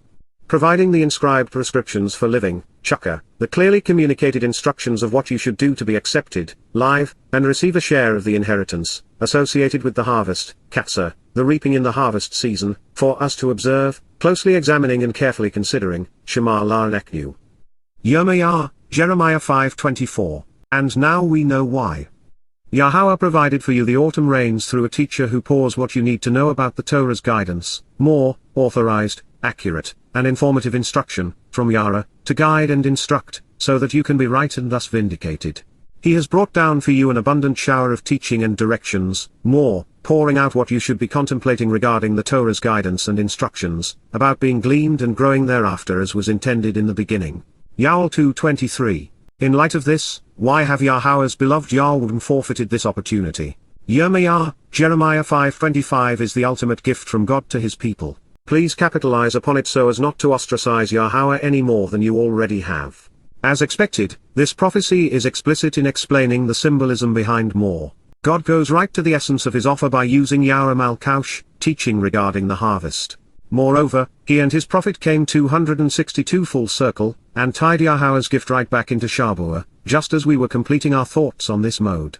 Even better, we found two of our favorite words in the text, Chukka and Shema, encouraging us to observe the Torah's prescriptions for living so that by closely examining and carefully considering them, we can live and grow as part of the covenant family. What a wonderful gift! And at just the right time.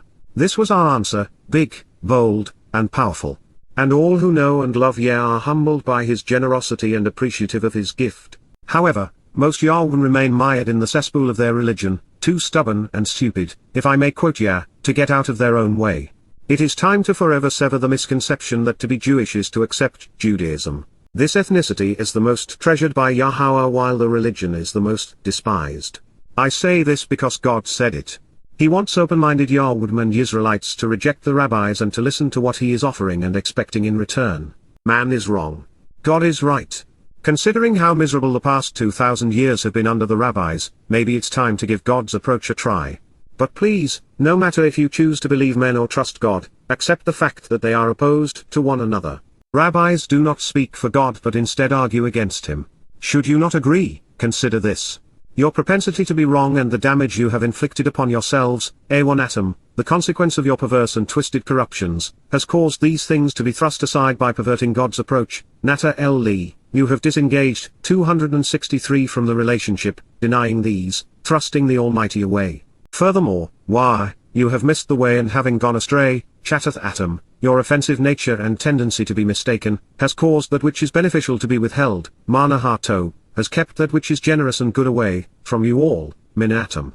Yirmiyah, Jeremiah 5:25. The beneficial things which the religious have perverted and thrust aside are, respect for Yahowah, the Nathan, gift of his Geshem Yara, outpouring of Torah teaching and guidance, being Malkaush, gathered in during the Qatsyr, harvest of Shabuw'ah, the promise of the Shabat, and then they rejected the Qatsyr, clearly inscribed prescriptions for living. If I may be blunt, over the past 2,000 years Jews have been the most mistreated people on earth because they have been the most mistaken.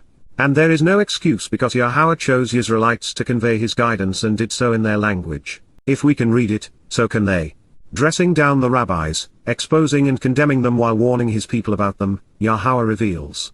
Indeed, wickedly unrighteous men, rasha, evil and unethical individuals who are in gross violation of the standard and will be condemned, these ungodly religious criminals, have been discovered, matzah, have been uncovered and found, among my people, bar and many. They are in plain sight, easily seen, they lie in wait openly, readily perceived if you care to view them, like those who entice and lure birds into their snare, Car 264 Yakosh, similar to fowlers who set and bait their traps, then sneak away as they appease and pacify, shakik, recede, hiding the evidence to abate culpability. These wretched officials in their appointed positions are rigid in their stance, nazab, they stand firm behind their binding proclamations and implied authority, establishing official decrees which are exhausting, destructive and deadly, mashakith, corrupt and ruinous, as well as perverted and toxic. They ensnare and capture men, they prey upon and seize, catching and controlling people. Jeremiah 5:26. Should anyone have thought that I was being presumptuous in accusing rabbis of being the object of God's scorn, he just affirmed this conclusion. The Israelite governance of Israel has varied over the past 2,500 years from non-existent to inconsequential. The only prevailing influence has been religion, and it has not served the people well. The most prominent and persuasive individuals among Yahowah have been rabbis. These hypocrites, as wickedly unrighteous men, are easily seen, indeed, unmistakable, in their religious outfits. And their mission continues to be to control Jews, influencing every aspect of their lives, placing the people in cages they have built with their wretched words. Rabbis are parasites, according to Yahowah. From Yahowah's perspective, rabbis nazab, stubbornly enact their binding proclamations using their implied authority, establishing official decrees which are exhausting mashakith, corrupt, perverted, and deadly. In their destructive pursuit of their brethren, they have turned their own people into their prey. Now, do we all see why Yahowah chose to pour out his Torah, teaching and guidance through an alternative 265 source? Does everyone understand why God is not only anti-religious, but has set walking away from it as a condition to entering his covenant? Continuing to compare rabbis to fowlers and Judaism to a cage. Like a cage, similar to a basket designed to confine birds, from Qatsyr, to imprison and keleb, a contemptible and debasing pagan cult for whores and prostitutes, filled with a multitude, of fowl, of those who flitter and fly around, their houses are filled, with deception and deceit, deliberately misleading words and deeds, fraudulently perpetrated, murmur, dishonesty and treachery, along with the riches pilfered through trickery and fraud, to consider the means of ramah, beguiling deceit, and misleading betrayal. This is how they are enriched and empowered, al-ken gadol ashar, it is the source of their wealth and aggrandizement, even their boasts, and it explains how they have risen to power and have been deemed important, but they are thieves. Jeremiah 5:27. It is his decision, not mine, but I am in favor of accountability. Give them a full dose of what they have prescribed. For these things should I not hold them accountable, lo pakad, inventory and take stock of what they have written and punish them.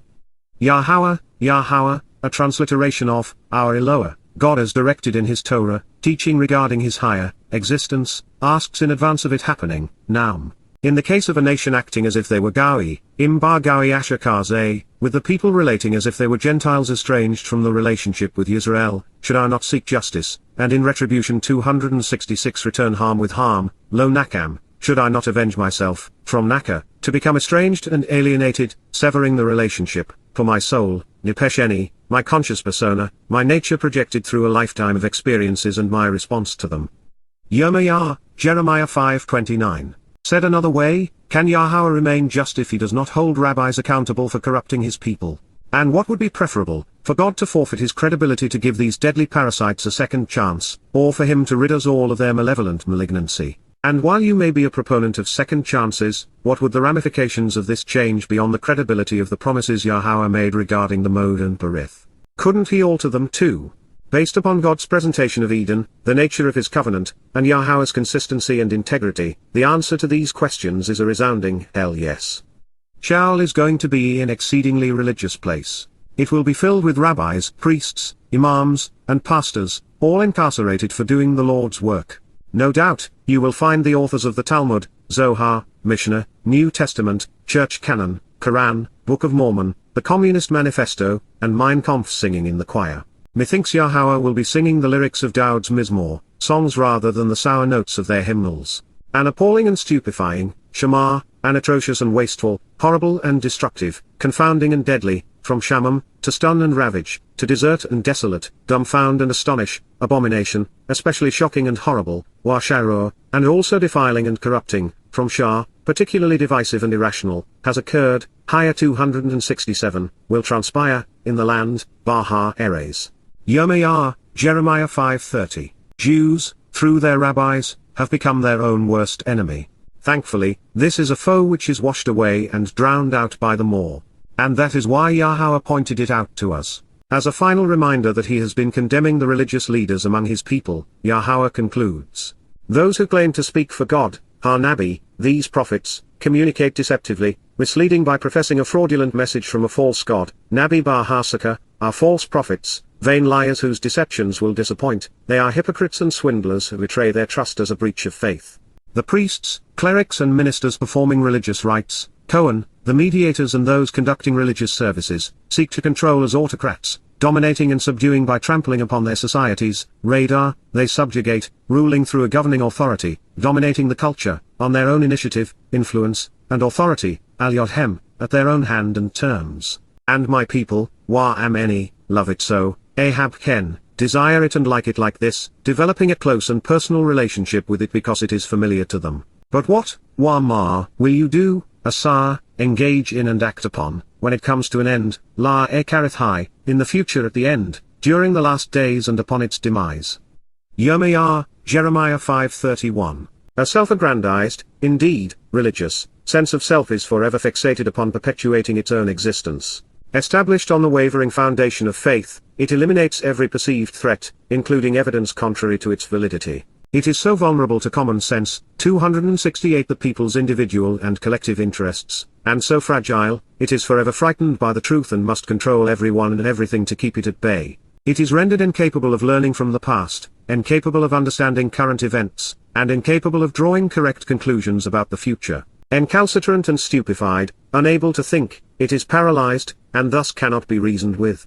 Mired in its own minutiae and stuck in time, it is doomed to die. The world loves politics and religion, and no one more so than the Israelites. They have become so familiar to them that they permeate every relationship. And yet, these are mankind's greatest adversaries. They exist to control others, and to subdue them. They remain the greatest obstacles to knowing Yahowah. So God asks, what will you do when it comes to an end?